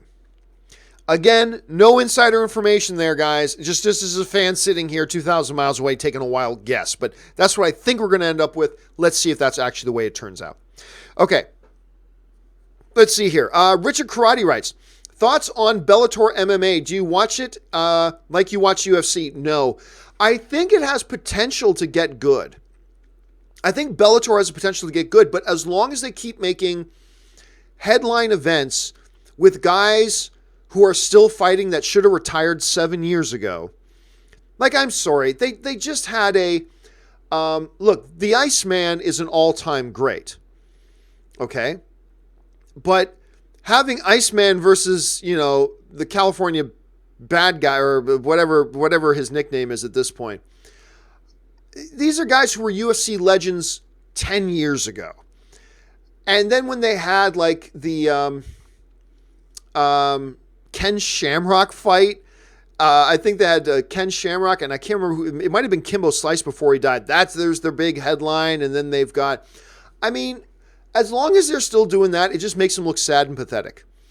And I think they've got some good talent in Bellator, and if they can start just functioning right, it could become a legitimate competitor to the UFC. But right now, I just kind of consider it a sideshow, even though they're signing some good talent. But let's see how it evolves over the next couple of years. ETT Media writes, where is Black Dynamite 2? Dude, I've been asking that question for years. Send messages to Michael Jai White. I know I would beg Michael Jai White on bended knee, please make Black Dynamite 2. Black Dynamite was one of the most surprising comedies I'd ever seen. It looked like a cheap little throwaway movie. I went to its premiere, and it looked like a cheap little throwaway movie. And I walked out with the biggest fool grin on my face. I laughed so hard in that movie. It is so well done. My God, if you guys haven't seen Black Dynamite, watch Black Dynamite. It's amazing. But I have no idea. I don't think they're making one at this point, but I really wish they would. All right, Dominic Francis writes, rewatch Spider-Man 2. Wow, so good. That train fight is one of the best comic book movie fights. Refreshing to watch a film that's not in a shared universe. From your mouth to God's ears, Dominic. From your mouth to God's ears. I love going back and watching a superhero movie before this ridiculous obsession with shared universe. Now, don't get me wrong. I like shared universe. Don't misquote me. I like shared universe very much. I like the MCU. But why does it have to be all shared? Why does everything have to be shared universe? That kind of sucks. Like, there was a time when superhero movies were about a superhero who was truly unique in the universe. You had a Spider-Man character who was truly unique in the world. Now? Oh, you got some guy with who can fly and lift up a train? Yeah, we saw 40 of those guys last week. 40 of them at least. There's nothing unique about any superhero now in the universe because everything is bloody shared cinematic universe. Everybody's a superhero in the shared cinematic universe. There's 14 Caped Crusaders on the roof of every 7-Eleven looking out for crime. And again, I'm speaking in hyperbole. I like shared cinematic universe, but I don't think everything has to be. And yeah, that Spider-Man 2 movie is a great example of that. I love that movie, Dominic. All right. Richard Karate writes, will we get a Bad Santa 3? I really doubt it. I don't think Bad Santa 2 did all that well. I don't hear a much hunger for it. I didn't think it was all that good. Although I know some people that really loved it. I didn't think it held a candle to the original one. So I'm going to guess no. My guess on that one is no. Javier Riaz 405 writes, any predictions or who or what film will take home an Oscar? Well, you know what I think. I think the main front runner is Roma. I think that is the main front runner is Roma. Could something else sneak in there and win? Maybe. Yeah, absolutely. Something else could. I think it has to be considered an upset, though. All the momentum seems to be Roma. I would like to see Black Panther win it or Green Book, but I think it's going to be Roma. And hey, don't count out Black Panther. Don't count out The Favorite. There are movies with some legitimate shots here, but I really do believe it's going to be Roma. Hopefully, I'm wrong because I don't even like Roma. Anyway, The Insight writes, I once read of a possible reboot of Greatest American Hero, but with a female lead. I can see Melissa Benoist from Supergirl playing that role. Why? Because she already plays a superhero character? I don't see that at all. I mean, honestly, Insight, my first reaction is, why? Because she already plays a character in a cape and can fly, therefore we think she's got to be the one? She's the only thing. I don't know. Look, who's to say? I don't know even what kind of character they're making. So how can we say, oh, Melissa Benoist is the one to play there? You don't even know what kind of character it is yet. You have no idea how they're going to write that character. So how can we possibly have a guess as to who should be the actor or actress playing them, right? Now, I hate Supergirl, the TV show on CW. I like the comic book character, but I hate their rendition on that. But I will say, I do like Melissa Benoist. I do like her. I think she's got charm. She's got a girl next door kind of feel to her as well. And again, she captivates with this charming innocence that I think really works well. And so I'm actually a fan of her. I like her quite a bit. I'm not a fan with what the writers of the show make of her character, but I like her. But I just think it's premature to say who should play that role when we know nothing about the role at all. And then I kind of balk a little bit at the idea of, so there's already a girl on TV who already plays a character with a cape and flies around, therefore she's the one who should be. I don't see how that works. But again, the main thing though here, Insight, is that we don't know anything about the character. So for all we know, Melissa Benoist may be the absolute worst person in the world to play it because we don't know anything about it. But you know me, I'm just fine with any actress they get who's just a good, talented actress. As long as that's what they get, then I'm totally fine with it. So let's see. But you're right to bring it up though, Insight, because they were talking about this years ago and it looked like it was getting traction. It sounded like they were getting traction. Let me just pull this up here for a second. And I haven't heard anything about it. Now, in January, it got a series order at ABC. And then Hannah Simone, back in February, who was in New Girl, she got the lead role. But I've heard nothing. That was a year ago. I've heard nothing about it since. And by the way, Hannah Simone is great. I loved her in New Girl. She's witty. She's got a great comedic timing. She's beautiful. I just love everything about this girl. But I have heard nothing about it in about a year. It's been about a year since I've heard anything about it. So I honestly don't know. So let me check here. So it's supposed to be a TV movie. They got it listed on IMDb as a TV movie. But, yeah, I don't know if they just abandoned it or not. For all I know, the news actually came out a while ago that they already abandoned it, and I just don't remember it. But I don't remember hearing anything about it since early last year. That's the last I heard about Insight. So I'm curious too, man. Let's keep our eyes open on that. All right, Phoenix DTS writes, hey, John, super huge fan for a long time. Thank you so much, Phoenix. Aspiring screenwriter and filmmaker from Arizona. Thoughts on anime movies rep in cinema? Only 6 noms in the 18 years and feel no one talks about them. Thoughts on anime movies, only 6 noms. Man, I do apologize, because I don't know what it is you're asking. Like 6 nominations in 18 years? Did any anime movie get Oscar nominations? I don't know off the top of my head. I'm not saying there's not. I'm just saying I don't know off the top of my head. So I'm not really sure. I'm not really clear. I apologize, Phoenix. I'm just not clear on what it is you're asking. Hey guys, if you guys know what Phoenix is getting at, talk amongst yourselves in the chat board and give Phoenix your thoughts, because he deserves to hear some thoughts. I'm not really sure what it is he's asking right now. I apologize about that, Phoenix. All right, Ryan Lohner writes, A Beautiful Mind has gotten a lot sadder to watch after the way John and Alicia died, especially that car chase.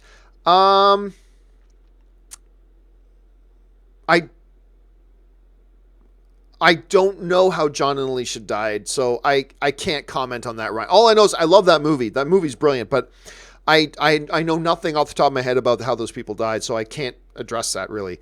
Richard Karate writes, if all 4 Spider-Men, though each other miles from... Try this again. If all 4 Spider-Man, though each other, miles from Spider-Verse, Tobey Maguire, Spider-Man, Andrew Garfield, Spider-Man, Tom Holland, which Spider-Man wins the fight? Okay, so if all 4 Spider-Men have a fight, which one wins the fight? I'm going to say the Andrew Garfield Spider-Man wins the fight. The Andrew Garfield Spider-Man just seemed... Only because, not because I think it was a better movie or anything like that, they just seem to have him a little more Spider-Man-esque in his power. It just seemed they had him a little bit more Spider-Man-esque in his power. So while I have nothing to base this on, if all 4 Spider-Man were to go head-to-head and battle out those Spider-Man, I think the Andrew Garfield Spider-Man wins that fight. I got nothing to base that on. Nothing at all. My thought is they seem to have him best at his combat, and so I'm going to go Andrew Garfield Spider-Man. Murray Reich writes, what if the movie coming soon? Clever, Murray. Very clever. All right. Third Man 3 writes, I don't get all this Captain Marvel hate. Some of these YouTubers make it sound like it is a feminist movie based on some of the comments she's made on tour. 90% of the audience don't even watch that stuff. Yeah, Third Man, look, I have addressed this so many different times in so many different ways. There are people out there who want you to believe that Brie Larson hates white men and she doesn't want any white journalists watching her movies, and like all this hyperbole that they made up. Brie Larson has never said she hates white journalists. Brie Larson has never said she doesn't want white journalists watching her movie. And in case we were all too dumb to understand what it was she was saying, she even then put out a statement to clarify. She goes, look, for any of you who are too dumb to understand what I was saying, she didn't use those words. I'm at that for editorial. But she says, for any of you who were too dumb to understand what I was saying, let me be clear. I'm not saying we should take away anybody's chairs. I'm simply saying we need to add more chairs to invite more people to the party, because most of the press invited to this stuff are exclusively white male journalists. And as a white male movie journalist who has been to 1,000 of these things, I can tell you she's right. She is correct. Like, I'm just telling you, she's right. She's correct. She has never once, she hates it. Like, there's all these YouTube channels and sites that run these fake made up stories to try to elicit false outrage. Brie Larson hates white people. She blah, blah. She never said that. She never said that at all. She simply spoke in the context of a black-made movie that was targeting young black female audiences, recognizing the fact that there were no black women invited to cover it. And she made the point, she goes, look, I don't care about a middle-aged white guy's opinion on this. We don't have anybody here from this demographic covering a movie to that demographic. She wasn't speaking disparagingly, and she clarified that for any of us who were too dumb to understand. She clarified that just to say, be sure, I'm not saying I don't like white male journalists, and if anybody has a right to be upset about attacking white male journalists, it's me more than you, because I am who she's talking about. I am the white male film journalist. You have no right to be upset by what I am the one who would have a right to be upset, but I'm not upset because I know that's not at all what she was saying. But, you know, that doesn't get clicks. So there are people out there desperate to manufacture fake outrage and put words in her mouth and make this fake narrative up that she's saying all this stuff. And no, she wasn't. All she's ever talked about is a truth that I have witnessed firsthand. The truth is, movies are made for a lot of different types of people, but a lot of these studios, including Disney, has refused historically to invite anybody other than mainline straight white male journalists to cover it. And she simply pointed that out. And she said, we need to add more chairs to the party. We need to invite more people in here to speak to the demographics that are also watching and enjoying these movies. Can any of us say that's wrong? Of course she's not wrong. She's absolutely right. She's absolutely right. But that doesn't get clicks.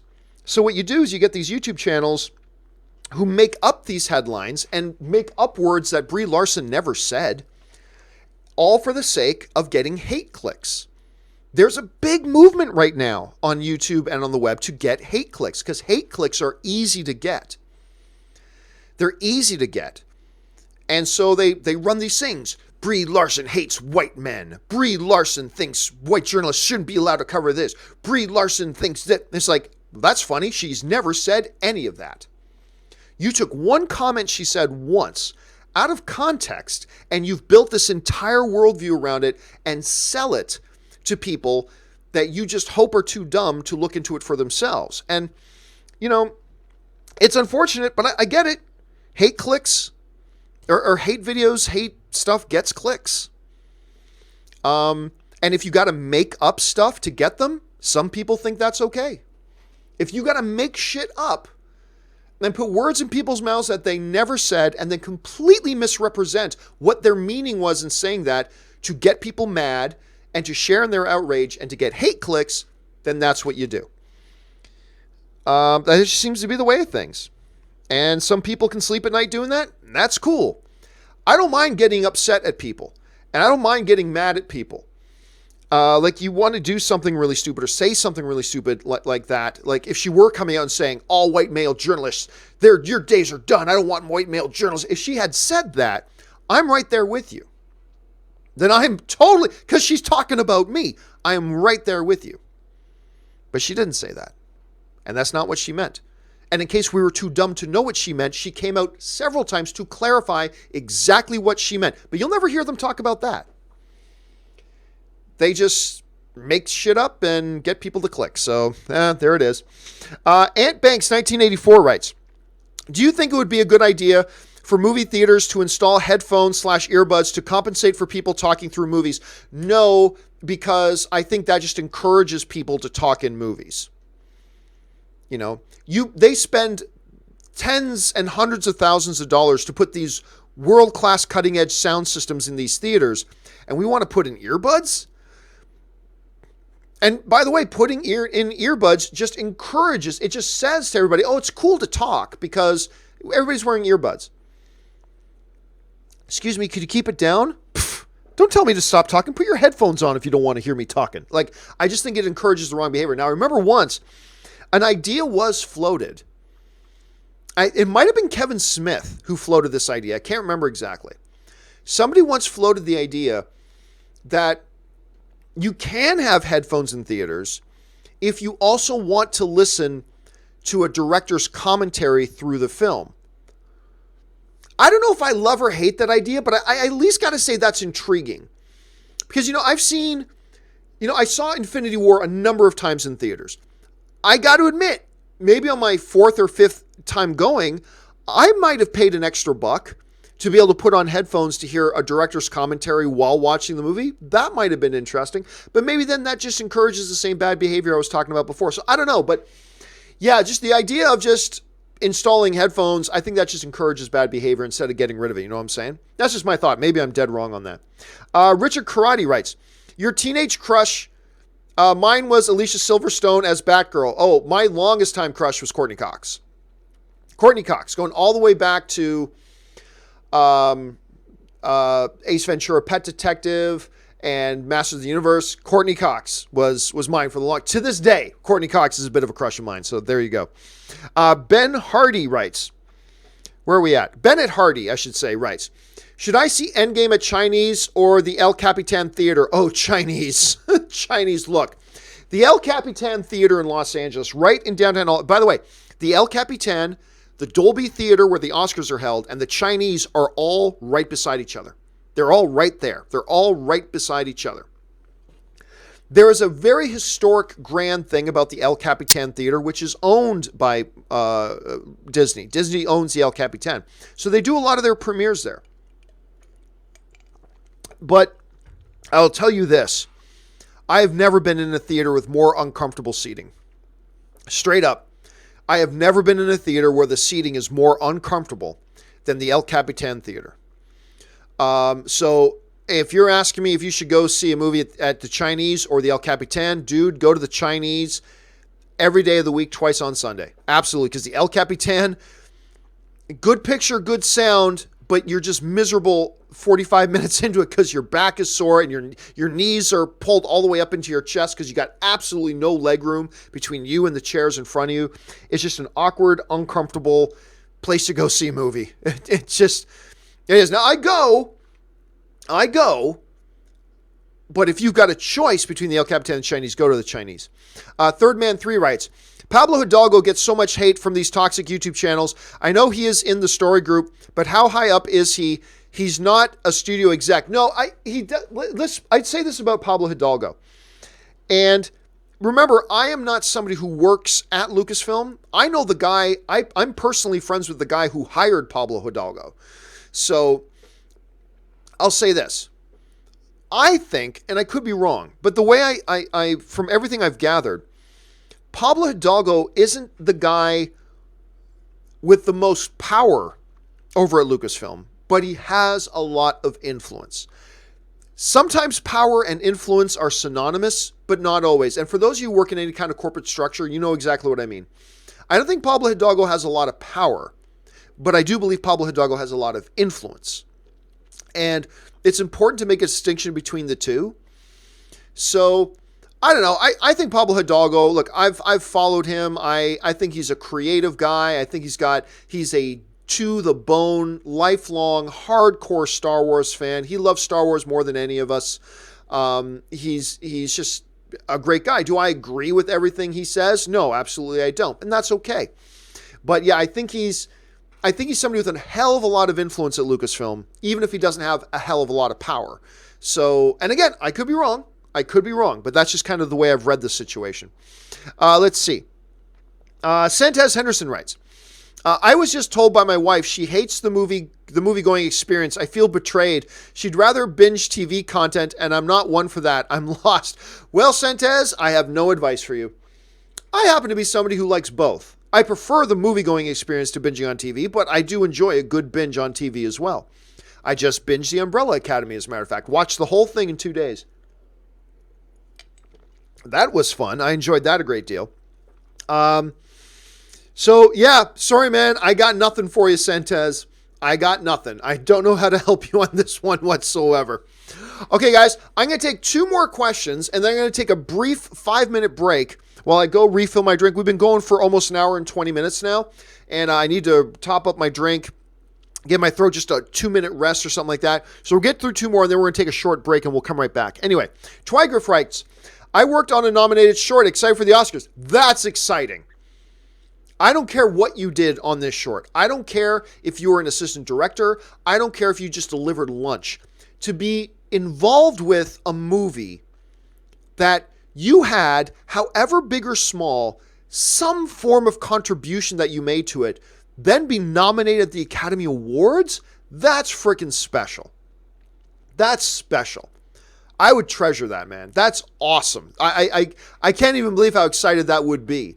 And again, it doesn't matter if you were the director, if you delivered lunch, if you in any way contributed to a film, even if it was one day, I would be excited out of my gourd that it was nominated at the Academy Awards for anything. So that's pretty psyched, man. Thanks for sharing that. Let's see. Bellboy Baggins, I like that name, writes, if Batman was a Jedi, he might be like Revan. I don't know, he wouldn't go bad.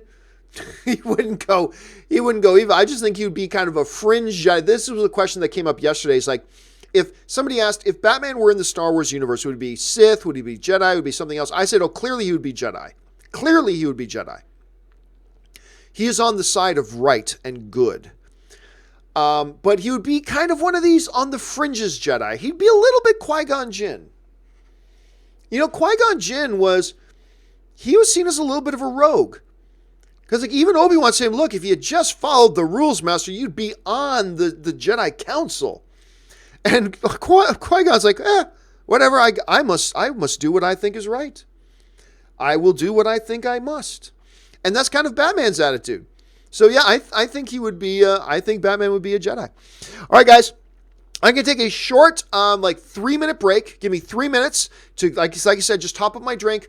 I will be right back. If anybody else comes around in the next couple of minutes and says, hey, where's the show? Just let them know. John's just taking a short break. I'll be back in just a couple of minutes. So hang in there with me, guys. The show will be right back. I'll see you in just a minute. Thanks for being here.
And we are back. Thank you guys for your patience as I went and topped up my drink. Like I said, we've been going for an hour and 20 minutes. So during the weekend shows, I need to usually take a break. This is when most shows would take a commercial break. Maybe I should make a commercial. Maybe I should make some kind of little commercial for the John Campea YouTube channel that's like 3 minutes long so I can drop it in the show. So instead of just putting up a screen, I can actually play like a little commercial or something for a few minutes while I run down and refill my drink. I'll think about that. And maybe I'll get something like that pulled together. Okay, let's keep going on with the questions that you guys have here today. We're going to keep on now with Abdul, who writes, do you see Disney Plus releasing behind-the-scenes footage on original content such as Mandalorian? And I watched one of the fan tributes to Logan, Feels. Well, I don't know which fan tribute you're talking about. Will Disney Plus release behind-the-scenes footage? I don't know. I mean, like, you got something like Game of Thrones that at the end of each episode, I love that Game of Thrones does this.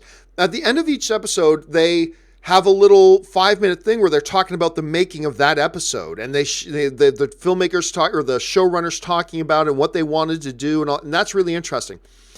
I don't really know. At least not off the top of my head as I'm sitting here. I can't think any of the top of my head of shows that do like, they release a show and they release all this behind the scene footage like a Blu-ray would. So I'm gonna guess no, just because I don't know of a lot of precedent for that. But who knows? That might be one of the things that Disney Plus does to differentiate themselves from what all the other streaming networks are doing. That might be a good idea. So I don't know. We'll have to wait and see. It's an interesting thought, though, Abdul. All right. Static Space Sean writes, I watched Moon last night. It's great. It's great. It was really good. It made me a Sam Rockwell fan. Any of his movies that you recommend checking out, I absolutely recommend checking out the movie that he won his Academy Award for. It was just last night, 3 Billboards Outside Ebbing, Missouri. 3 Billboards is a masterpiece of a movie. It is an absolute masterpiece of a movie. It won Sam Rockwell his Academy Award, well-deserved. And yeah, I mean, Moon is great. He's in a number of things that are really great. I love Sam Rockwell. And by the way, I believe he's nominated. I think he's nominated this year again for Vice. But you got to see 3 Billboards. It's stunning. It's staggering. I think it had like 3 acting nominations in it. I believe it won Best Picture. It's just an outstanding movie. And arguably the best performance Sam Rockwell. Yes, and I include Moon in that. I think it's the best performance Sam Rockwell's ever given. So make sure you give that one a chance. All right. Kian Shingler writes, MCU Thanos potentially could be one of the greatest villains of all time, but is very dependent on Endgame. I hope they do something more interesting than just Avengers right the wrong that he did. He follows that up with, down here a little bit, part of what made him and the story around him so good was that, though misguided, his philosophy wasn't totally black and white evil. Something like consequences of righting the wrong come to mind. Well, I mean, one of the things that does make... I've said this for a long time. To me, the best villains are the ones who see themselves as the hero. The best villains are the ones who see themselves as the hero. The best villains aren't the ones who are... I mean, look, you got Heath Ledger's Joker, who was just evil because he wanted to be evil and he wanted there to be chaos and he just wanted to watch the world burn. And that was a great character. But I am often more fascinated with these villains who think they're doing right. A great example of this is the Chiwetel Ejiofor villain in Serenity, where he plays the operative. Like, he's the bad guy. He's the main antagonist. But he believes he is doing what is just and right for the universe. And that's what makes him a terrifying villain, because you've got a villain who has conviction. And one of the things that I think made Thanos so great, and I don't think you have to do anything with him in Endgame to make him great. He was great, period. And he won. He won in Infinity War. It was the first big blockbuster comic book movie where when the movie ended, the villain had won. And that just, nobody knew what to do with that. But getting back to Thanos, that's to me one of the most compelling things about him and why I was so attracted to him as a character, that despite his evil, he believed he was doing because it had to be done. He didn't hate everybody and just wanted half the people to die. He wasn't trying to get rich by making half the people in the universe die. He was convinced that it was the right thing to do. And he was propelled by conviction. And when you've got characters who are compelled by conviction, that makes them frightening. Because they won't be dissuaded. They can't be bought off. They won't be scared away. When you've got a villain that is driven by his primary motivation not being greed or hatred or whatever, but his primary motivation is conviction, it makes them all the more terrifying. I do believe Thanos is straight up an evil character, but an evil character who did not see himself that way. He saw himself as the hero. He saw himself as the savior of the universe. It's reflected in him even saying, when Doctor Strange says to him, "What's then?" And he says, "Then I'll sit down and look over the sunset over a grateful universe." Like, he believed the universe would be thanking him when it was all said and done. How do you fight a being with that much power, but more important than that power, a being that has that kind of conviction? How do you stop him? The answer was they didn't stop him. He won. He won. And it's all that stuff. So I don't think they even have to do a single thing with him in Endgame for him to be one of the best, maybe not the best, but one of the best villains we've had in film. a being of great power, but even greater conviction, who at the end of the day won. It's crazy. It's absolutely crazy. Anyway, thanks for sharing that, Kian. Okay, Richard Karate writes, in a zombie apocalypse, apart from superpowers beings, who would you get to fight with you? Who would you get to fight with you? Would I'd have Han Solo, RoboCop, John McClane, Black Widow, and Hawkeye. Well, I don't know. I mean, there's no right. If you like, can I just pick one? Can I pick a team of 50? I don't know. To me, it seems like aside from superpowered beings, I get John Wick. Because everybody knows, how do you kill a zombie? You shoot them in the head. I have never seen any movie character ever better at shooting people in the head than John Wick. He's the best there's ever been at doing that. So if I had to pick just one, Richard, we all know how zombies die, then I gotta go John Wick. He'll take care of the world's zombie problem in about 20 minutes. All you gotta do is make sure John Wick watches one of the zombies eat his dog, and that's it. 20 minutes later, the world will be a paradise again. Just like that. It's got to be John Wick. All right. Hands of Stone writes, better actress / singer, Streisand or Julie Andrews? Woo! I'm going to go Julie Andrews. Listen, take nothing away from Barbra Streisand. Nothing away at all. But Julie Andrews is the queen. She's the queen. I mean, yeah, Julie Andrews to me, no question. All due respect to Barbra Streisand, for sure. All due respect in the world. She's great. But Julie Andrews, man. Julie Andrews. Keen, we already got the second part of Keen's question. Ed Morgan writes, hey, John, happy Oscars Day, and happy Oscars Day to you, Ed. Have you seen the Kid trailer? With the success of Red Dead 2, could we see a resurgence with the Wild West genre? No, I have not seen that at all. It's the Billy the Kid movie. I've heard about it. I've heard that it's out there, but I have not had a chance this weekend to just stop what I was doing and watch it yet. So, no. I don't know that one video game and one movie triggers a resurgence of the Wild West genre, though.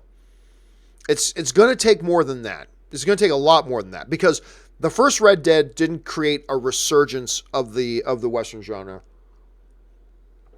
I don't think, no matter how good they are, one video game and one movie that we don't even know if the movie's any good can create a resurgence.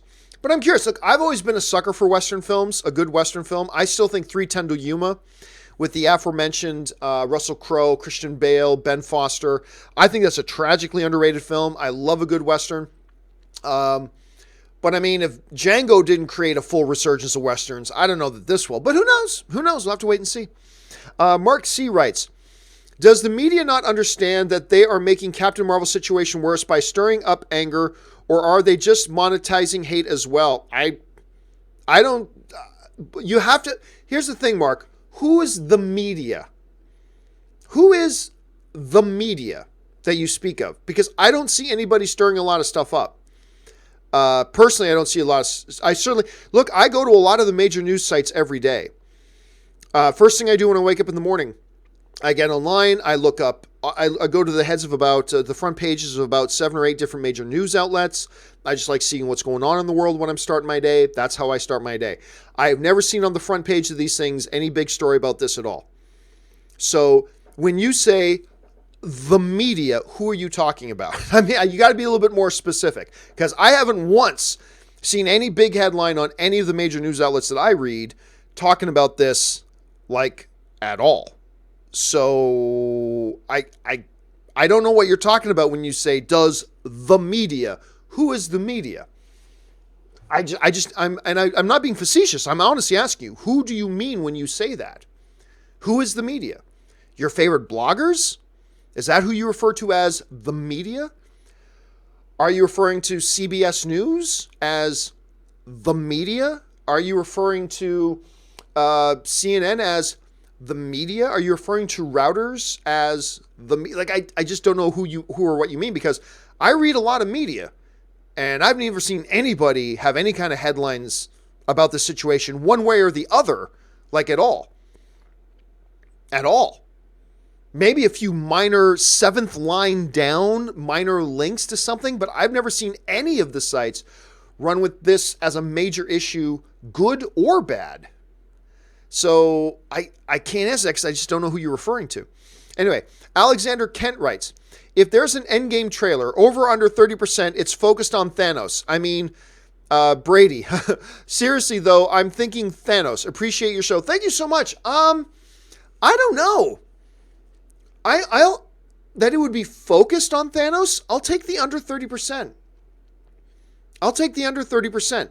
Now, I'm not saying Thanos, if they do show a trailer tonight, and I think it's unlikely that they will. I thought they would a couple of weeks ago, but they haven't announced anything, so I doubt they're going to play one tonight. But if they did, I'm not saying Thanos wouldn't appear in the trailer, but that the trailer would be focused on Thanos. I'm going to guess no. Since they've done no focusing on him in the other trailers, I think it'll focus on the heroes. I think there's a good possibility Captain Marvel may appear. I think it's possible Thanos could make an appearance, but focus on him? Not sure about that. I'll have to take the under 30% on that, Alexander. All right. Alex Bosi writes, have you seen Rocket Maurice Richard movie? He was the best hockey player. Wayne Gretzky was the best hockey player. The Rocket was great. And yes, I have seen The Rocket. I mean, that's kind of prerequisite viewing as a Canadian. You have to have watched The Rocket. I think the CBC just produced that movie, wasn't it? Or was it actually a studio that made it? I can't remember off the life of me. That came out a long time ago at any rate. But yeah, Rocket Richard, man. I believe he was the first guy to ever score 50 goals in 50 games. I think. Hold on a second. 50 goals in 50 games. I believe that was Rocket Richard who did that. Yep, Maurice Richard was the first guy to do it. Now, other guys who've done it, Mike Bossy, one of my all-time favorite hockey players from the New York Islanders, Wayne Gretzky, Mario Lemieux, Brett Hull, I believe also did it. But Rick Vaive was the first Toronto Maple Leaf player ever to score 50 goals in a season. But 50 goals in 50 games, I think the Rocket was the first guy to do it. And he was not the all-time greatest. I mean, there are other guys like Gordie Howe, Bobby Orr, and of course, the great one, Wayne Gretzky, is truly the greatest hockey player of all time. Not my favorite, but truly the greatest hockey player of all time. But yeah, I saw that, and what a story. He was probably the greatest hockey player of his era, though. The Rocket, Maurice Richard, was probably the greatest player of his era. Akeem writes, where are you? My Lakers stink. I'm not used to this. Dude, they've stunk for a while. They have stunk for a while, Akeem.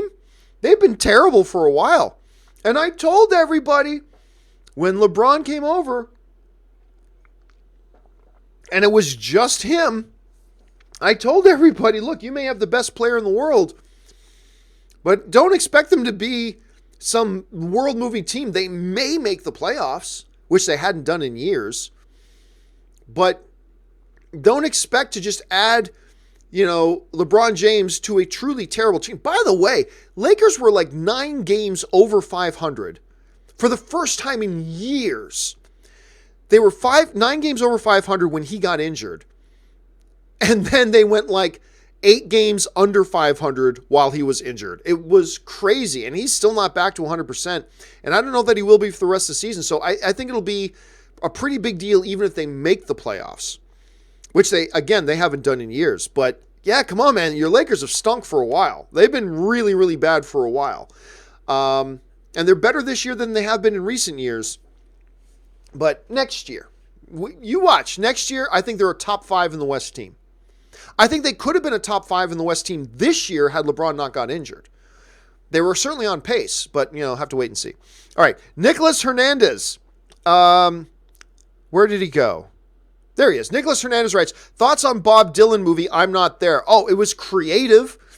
The way they approached it and had different people playing the role. Actually, let me make sure that's the one. Let me just make sure it's the one I'm thinking of, because I think that's the one where Cate Blanchett, and a bunch of other people play. Yes, it was. Cate Blanchett, Ben Whishaw, Christian Bale, Richard Gere, Heath Ledger, Chris Christopherson, on and on and on. Yeah, I liked the film. I didn't think it was, there were some people who thought it was, absolutely magnificent. I'm not one of those. I thought it was good. and I thought it was super creative of how they handled it. But yeah, I thought it was a good movie. I thought it was pretty good. Let's see. Wesley, lost him. Where'd Wesley go? Here we go. Wesley Cunningham writes, saw Green Book late last night. Tiny theater with like 5 people in it, but they turned on the house lights and started cleaning the theater mid-trailers. Am I weird for finding that? They what? While they had staff in the theater cleaning the theater while they were playing trailers? That's ridiculous. That's stupid. I would talk to your theater because, look, if you're going to make us watch the trailers, if you're going to force us, when the showtime says movie starts at 7, if you're going to play trailers, at least don't have people in our way while they're playing the trailers. Don't crap on the experience all the more by doing that. I definitely would have talked to somebody at the theater about that, Wesley, because that's not acceptable. If you're going to make us watch trailers, the least you can do is not have staff in the theater cleaning up while we're trying to watch the trailers. That's nonsense. No, you are not weird at all, my friend, for finding that ridiculous. I'm fine. I'm getting upset for you. That's terrible that you had that experience, man. I'm upset writes, thoughts on Legend of Hercules with Scott Adkins. Which one is that? The one with Kellen Lutz. Oh, that was terrible. Yeah, I totally forgot. He played, Scott played, like the king or something like that. Anyway, yeah, the dude from Twilight, was the main guy in it. Kellen Lutz, who, by the way, I don't mind Kellen Lutz. I kind of like Kellen Lutz. I thought he had a potential. I did. I really do. But that movie was straight up terrible. That was a bad movie. I totally forgot Atkins was in that. Let's see. Wesley Cunningham follows up. He writes, finally saw Roma, and I gotta say, I don't get it. Well told, well acted human story and all, but I don't see the mind-blowing message, etc. So many others are. Would love to, but just don't. Dude, I'm with you.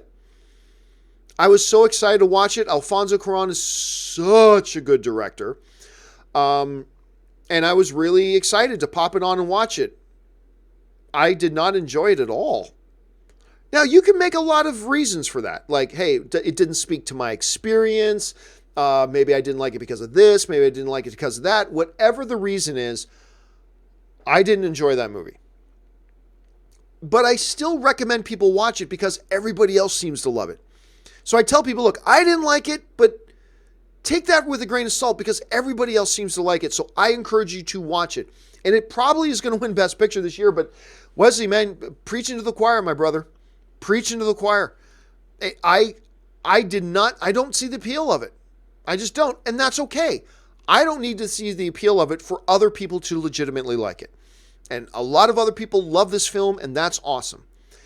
But yeah, just one of those times that just didn't work for me.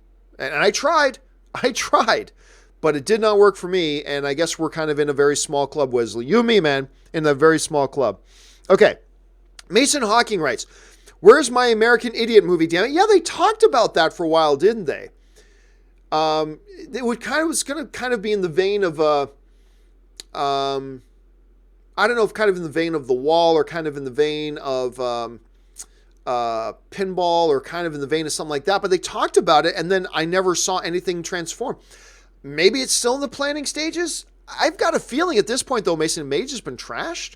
I don't know that. I'm just guessing off the top of my head. But the idea may have been scrapped by this point.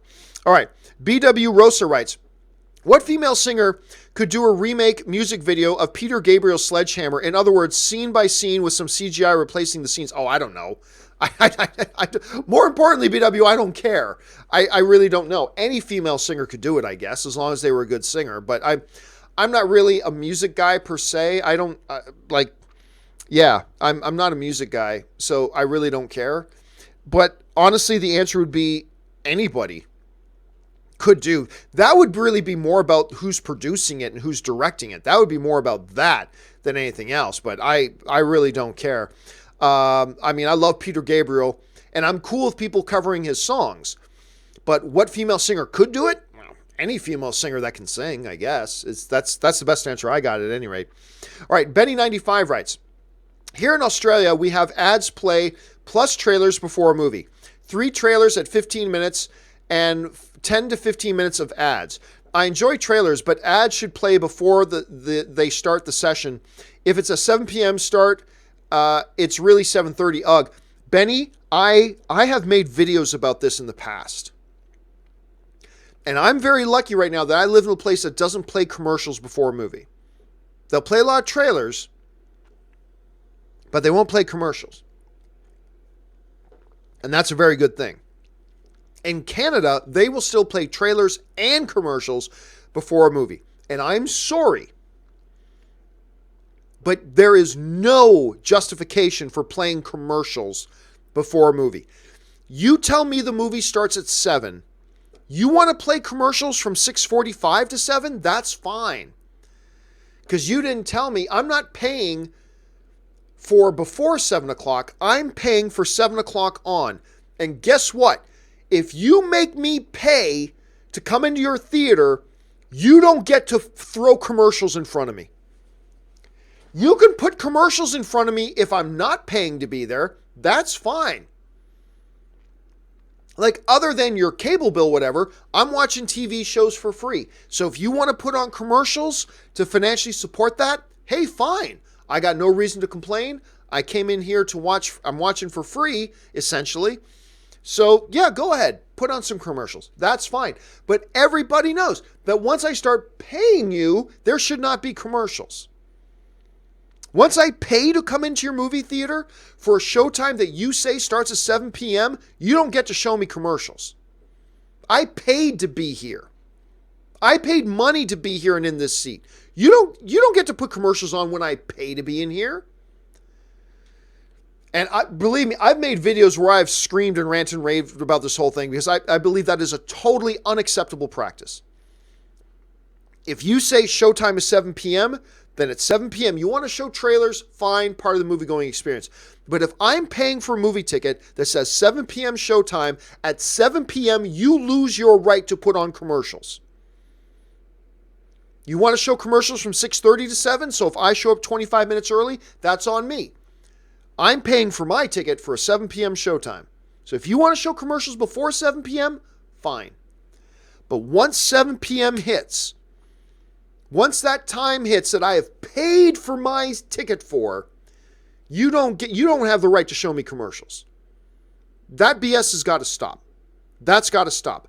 Thankfully, I live in a place now that they don't do that, but in other places they do, and I believe you're absolutely right, Benny, to be upset by that. They should not do that. All right. The Jamengo writes, hey, finally joined your Patreon. Oh, thanks so much, Jamengo. I really appreciate that. Tired of being a freeloader after you. Hey, man, look, you're using Super Chat. You're no freeloader. And by the way, even if you're just here to join the community, hey, if you're talking in the chat boards and clicking the like button or leaving comments, you're contributing to the community too. But I really appreciate that, man. Thank you so much. Tired of being a freeloader after years of enjoying your content. Watched Happy Death Day after your recommendation. Loved it. Such a witty movie. Great lead actress. And I still haven't seen the sequel. I couldn't see yesterday because we had plans. Can't see it today because it's the Oscars.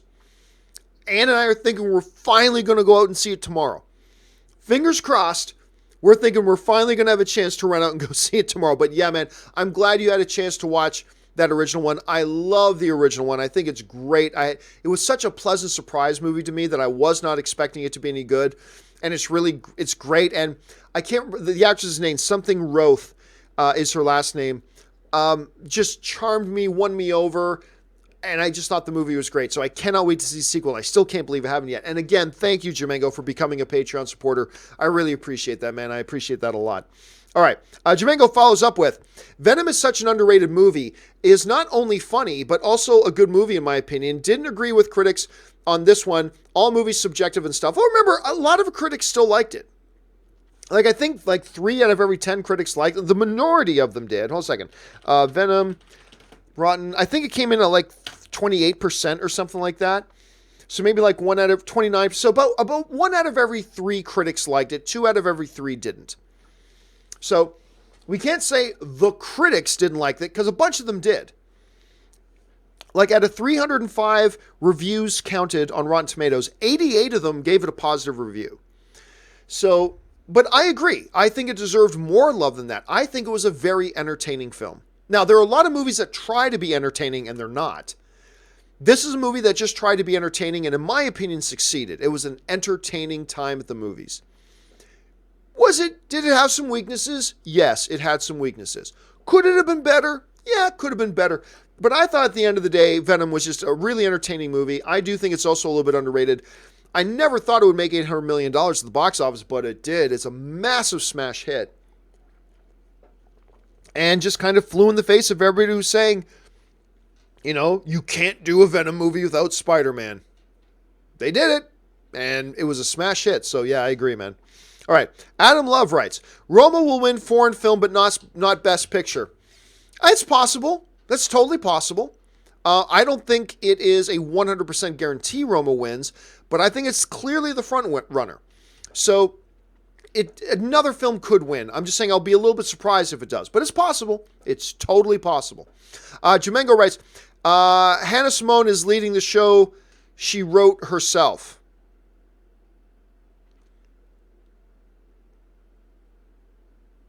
Are you talking about like something other than Greatest American Hero? Really? Let me look up something here. Hannah Simone from New Girl. What has she got lined up? She's got Mirror Royal Detective, a TV series, so she's just doing a voice in that. And she's got something called Lemonade coming out that looks like another animated thing. I don't know which one you're talking about. But yeah, Greatest American Hero is still listed in 2018. Like, did it get made and shown? Did I just miss it? I mean, I don't know what's going on there. I just know that I love her. She's great. Okay, Phoenix DTS writes, why don't anime movies get more credit? Feel like they're super overlooked because people don't like them. The majority, they're just not for everybody. I mean, that's just the reality of it. Look, a lot of people say, why don't more people watch Supernatural? I love Supernatural. So people ask me all the time, why don't more people watch Supernatural? Well, because it's not for everybody. I love it. And I'm unapologetic in my love for Supernatural. But the style of the show and everything, it's just not for everybody. And I know that. As a fan of Supernatural, I know that. And I'm cool with that. Anime is not for everybody. It's just not. So more people don't watch it because to some people it's considered silly. Hey, some people think Supernatural is silly and it's some just CW schlock and all that kind of stuff. I get that. That's how it hits them. That's cool. I love it and I make no apologies for that. A lot of people do not share your love for anime. And I think just anime fans have to just come to terms with that like me and Supernatural, it's not for everybody. It works for me great and that's all I need. And I think for a lot of people don't appreciate anime. It just doesn't, it's not for everybody, man. It's, to some people, it's going to come across as silly and schlocky and dumb, just like Supernatural comes across as silly and schlocky and dumb to some people. It is what it is. So we just got to accept that and just appreciate that we like it and be okay with that. Amin writes, you think we're getting that Endgame trailer tonight? Third time I've been asked that today, but no, I don't. I did think it a week and a half ago, but I also thought that if they were going to play it tonight, they would have announced it. And I don't know about you, but I haven't seen any announcements, so it's still possible they play one tonight. It is ABC, which is owned by Disney, and Endgame's a Disney movie. It's a great place to show a trailer for it, but I just kind of think that if they were going to show it, they would have had an advertisement for it. Javier Rios writes, have you seen Happy Death Day to You yet? Just mentioned the other day. Nope. But Ann and I, we've got a date night penciled in for tomorrow night. We finally got a free night to ourselves. Again, like last night we were busy. Tonight's the Oscars. Tomorrow, I'm hoping I'm finally going to get to see Happy Death Day to You. All right. It's Mo writes, sup, John? Big fan. You're awesome. Go Pats. Go Pats. Just, don't go to the happy ending rub and tug places, Mr. Kraft. How about you don't go to the rub and tug happy ending places, Mr. Kraft? Yes. How about not doing that? But go Pats. Go Pats. Jared McBride writes, hello, John. 12 more days till Captain Marvel. Cool. And 61 days till Avengers Endgame. It's driving me crazy. I'm so excited. Yeah, I'm pretty stoked myself, man. I'm very excited for both these films. Kevin Feige has, not every MCU film has completely knocked it out of the park. I'm looking at you, Iron Man 2, Thor Dark World, whatever. But, for the most part, he's got a long, extensive win streak going on. And I'm really excited to see what he's going to give us with Captain Marvel. But like most of you, mostly focused on Endgame. Mostly excited about Endgame. Can't believe it is 2 months away. Guys, we're almost there. 2 more months. Endgame's going to be here. Innovation Films writes, Endgame theory. Tony makes it back to Earth after Nebula sacrifices herself by giving Tony her power core to help recharge the stranded ship. Thoughts? I don't think Nebula knows Tony from a hole in the wall, and I don't see why she would sacrifice herself to save Tony. I don't see it. The only person I see her doing that for is Gamora. I see her doing that for Gamora, but I don't see her doing that for Tony. She's never met Tony until that moment, and she's very much a look out for number one first kind of person.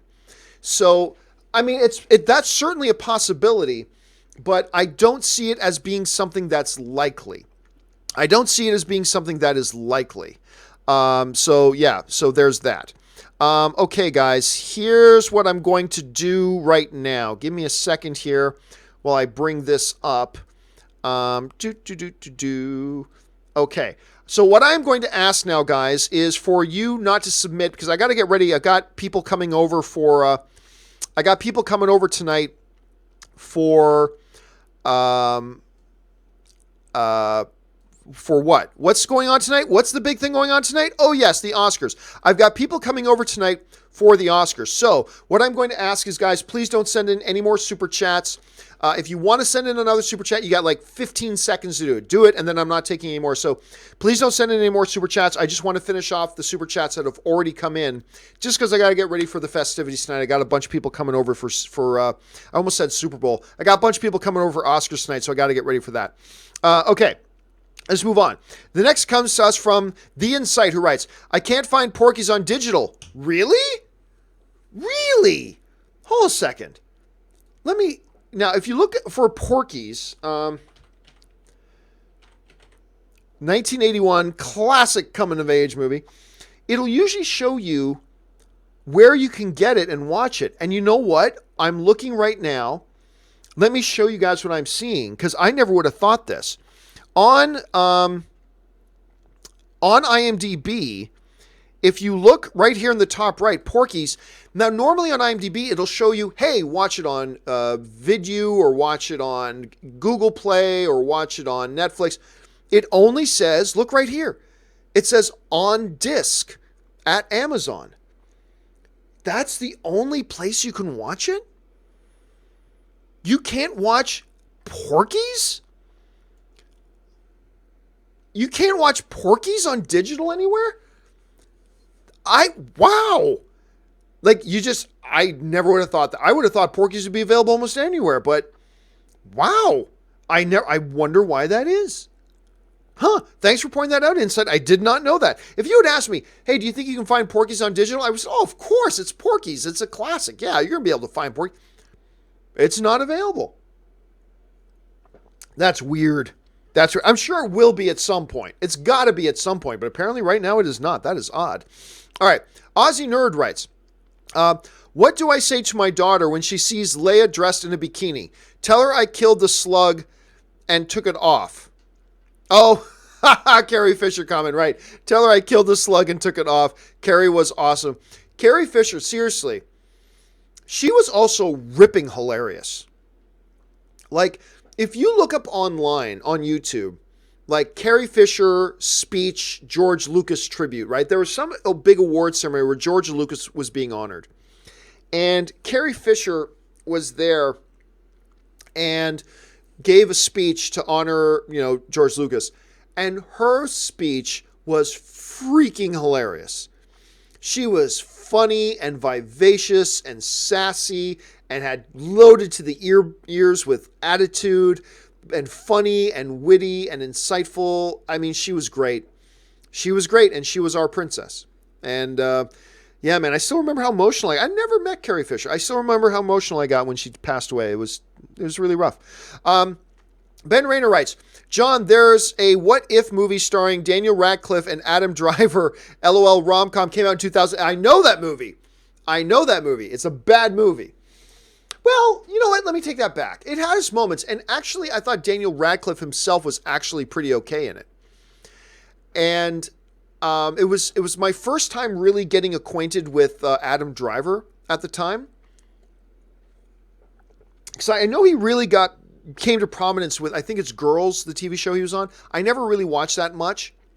But it was this movie that was really my first big introduction to Adam Driver. But I really quite like Daniel Radcliffe in it. So you're right, Ben. That was a movie. You're right. Jared Murphy writes, what is your favorite suit on Spider-Man PS4? Oh, I'm only a little bit into the game. But I like the one that's on the cover. I don't think I'd like it in live action, but on the cover where it's him with the white spider, like it's the classic colored suit, but just the spider is white on it. That's pretty cool. I think it looks good in the game. I don't think it would look good in live action, but I think it looks pretty good in the game. Let's see. Third Man 3 writes, I understand that people may not like Disney Star Wars, but think to when we had no Star Wars. We get to live in a time where we can talk Star Wars every day. Yeah, but I mean, look, in the defense of people who don't like the new Star Wars stuff, I mean, would I rather have no ice cream or bad ice cream? I would rather have no ice cream. So in the defense of the people who don't like the new Star Wars, I don't know that, I think the new Star Wars stuff overall, in general, is good. I think the I keep saying the Phantom Menace, The Force Awakens, I think The Force Awakens is great. I think Rogue One is great. I thought Solo was really good, and I thought The Last Jedi was good. I certainly have issues with it, but I think it was good. But if you're somebody who doesn't like the new Star Wars stuff, I could see making an argument that, no, I would rather have no Star Wars than bad Star Wars. To me, it's not bad, but to some people, it's bad.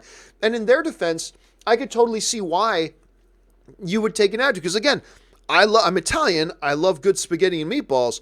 But would I rather have no spaghetti and meatballs or a sour, rotten plate of spaghetti and meatballs? I'd rather have no spaghetti and meatballs. So I can see where they're coming from with that. For me, it's an age of wonders, but I could totally see why some people, if they don't like the movies, I could see why it's not for them, right? I could see that. Rami J. Royster writes, if I can find him, because we have another big jump. All right. Rami J. Royster writes, where did he go? There he is. Fighting with My Family was amazing. Dude, I really enjoyed that movie. Full of heart. It helped made me appreciate why I became a fan of Paige. Dude, I was lucky enough that I got to see this movie, which I did not think was going to be all that good. And I got to watch the movie with Paige there, and she did a Q&A and talked about going through the it was really, and Vince Vaughn was there too. It was really, really cool. And Rami, I'm telling you what, I was very pleasantly surprised by this movie. This is a movie with a lot more heart and a lot more laughs than I thought it was actually capable of. Nick Frost is fantastic in it. The lead girl as Paige is great. Lena Headey, who plays her mom, is great. It's just a really good, special little movie. Stephen Marchand, who wrote and directed the film, did a great job. And I am surprised to be saying it, but I'm saying it. I highly recommend you guys check out Fighting with My Family. Even if you didn't think the trailers were all that good, the movie's good. And so go check it out and give it a shot. Take Rami's advice and go check it out. All right.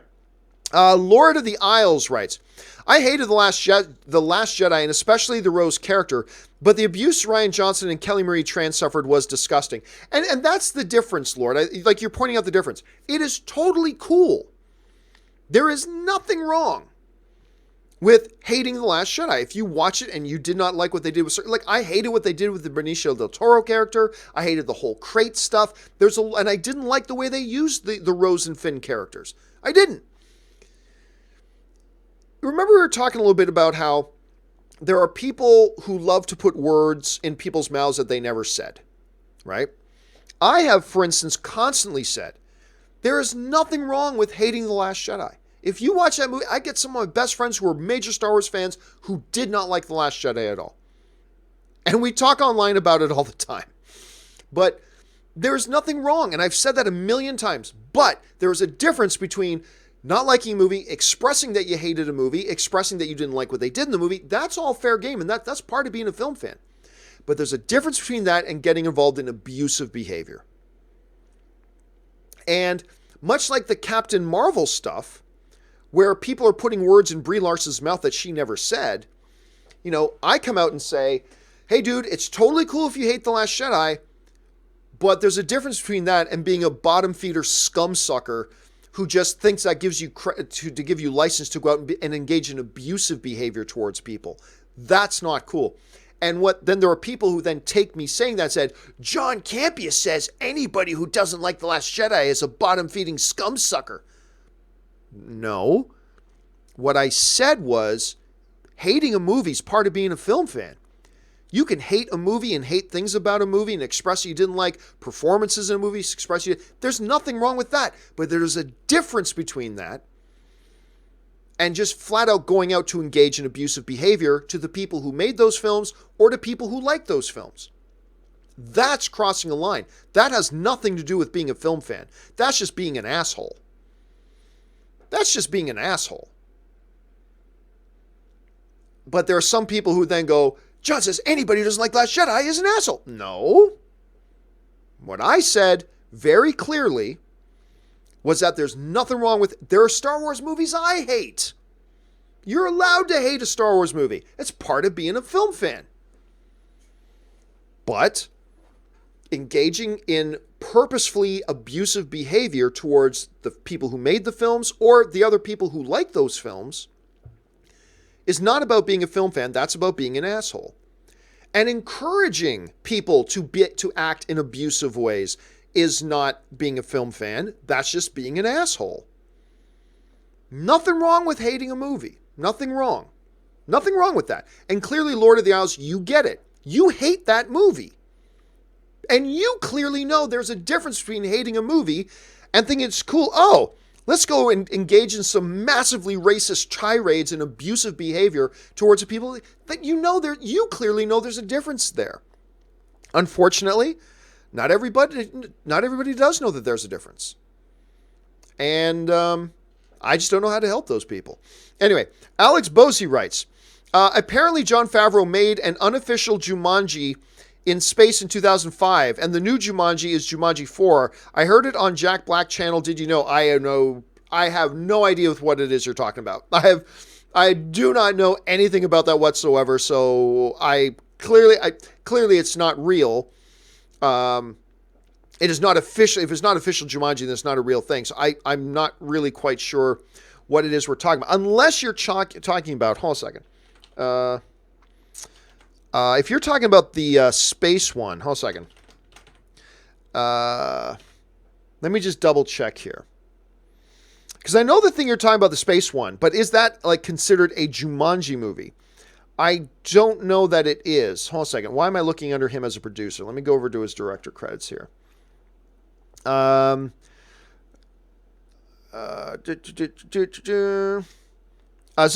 That's right. You're talking about Zathura, the one in space, right?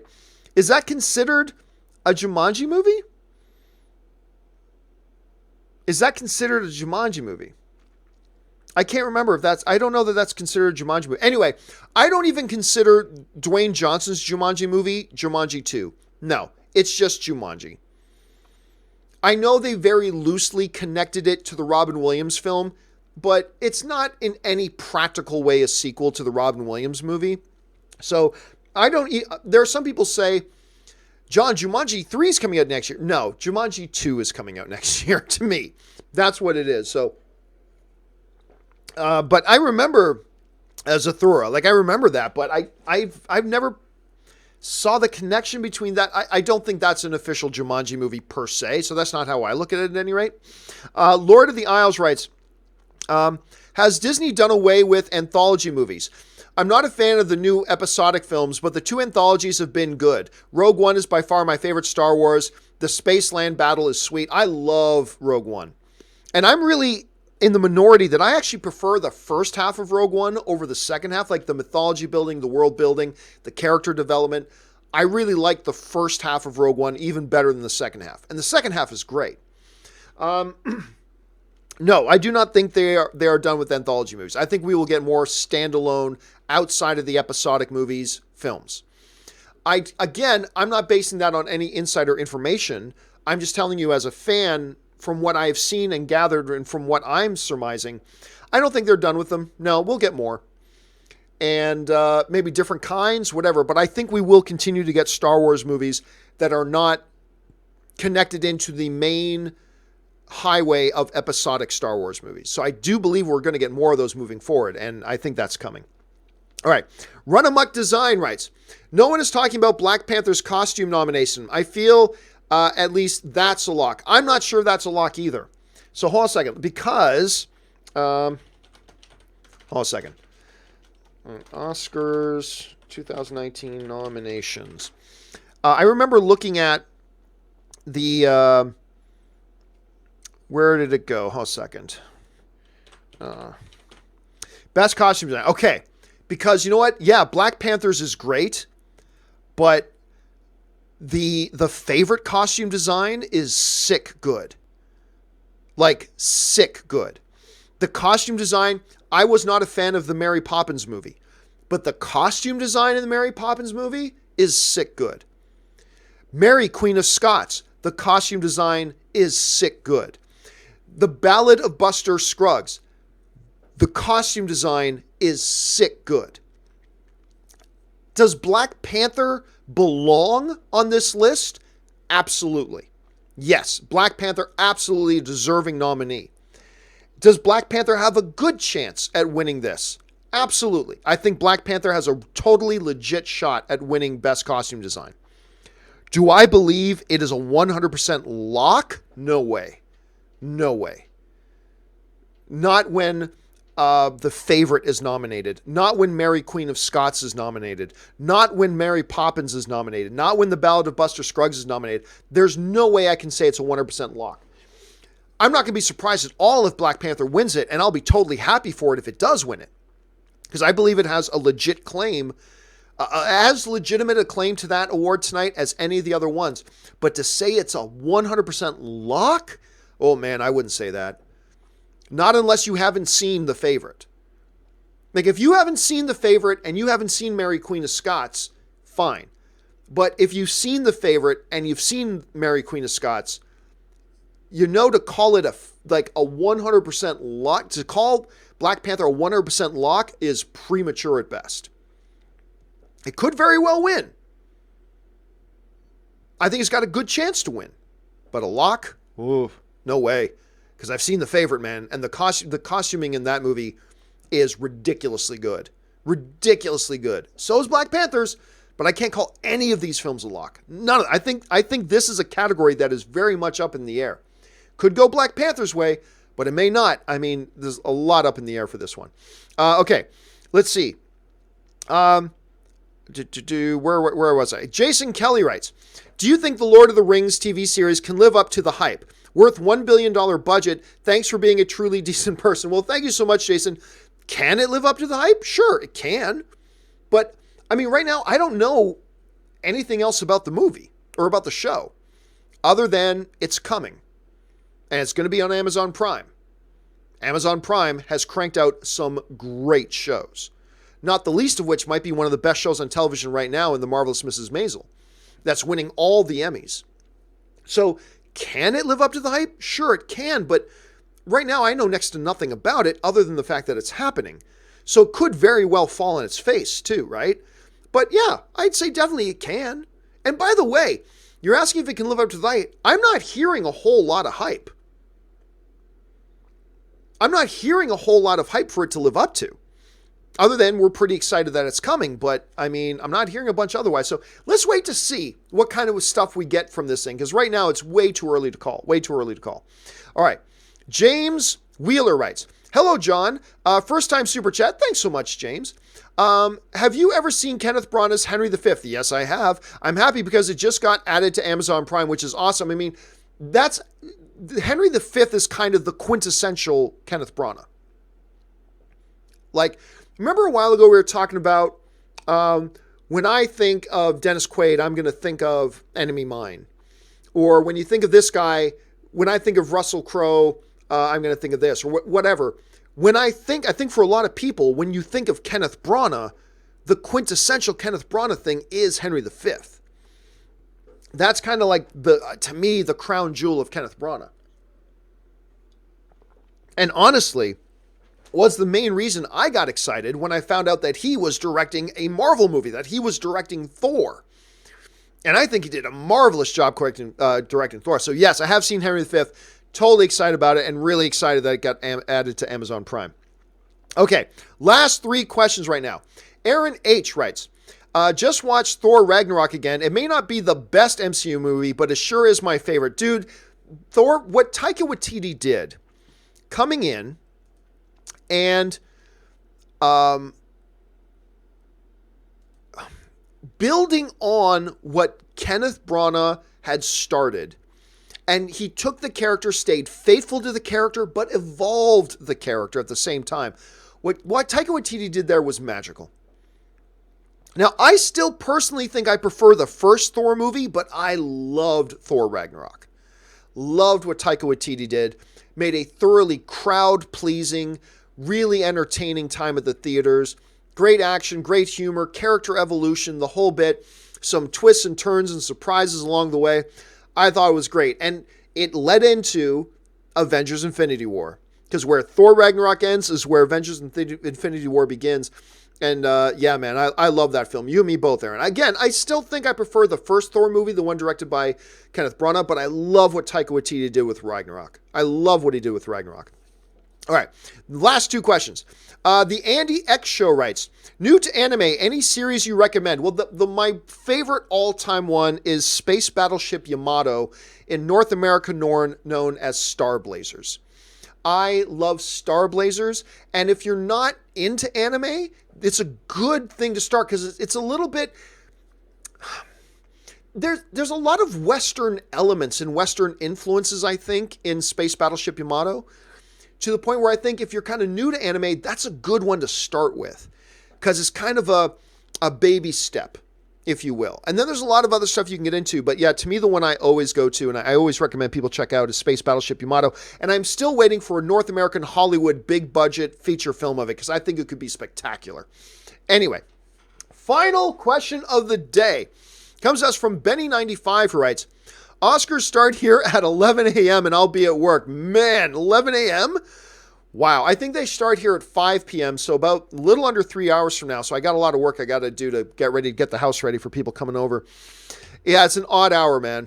That's an odd hour, especially if it's Monday. Like if it's Monday 11 a.m. there, that's crazy. And I don't know how world time works, but I do know I'm looking forward to watching the Oscars tonight, even if it ends up being a train wreck. All right, guys, that will do it for today's installment of Open Mic. Just a meager short 2 hours and 20 minutes. Look at that. We're keeping these ones shorter. Thank you so much for being here and contributing to the channel and being a part of the session. Guys, whatever you're doing tonight to watch the Oscars, I hope you're with friends and I hope you have a good time.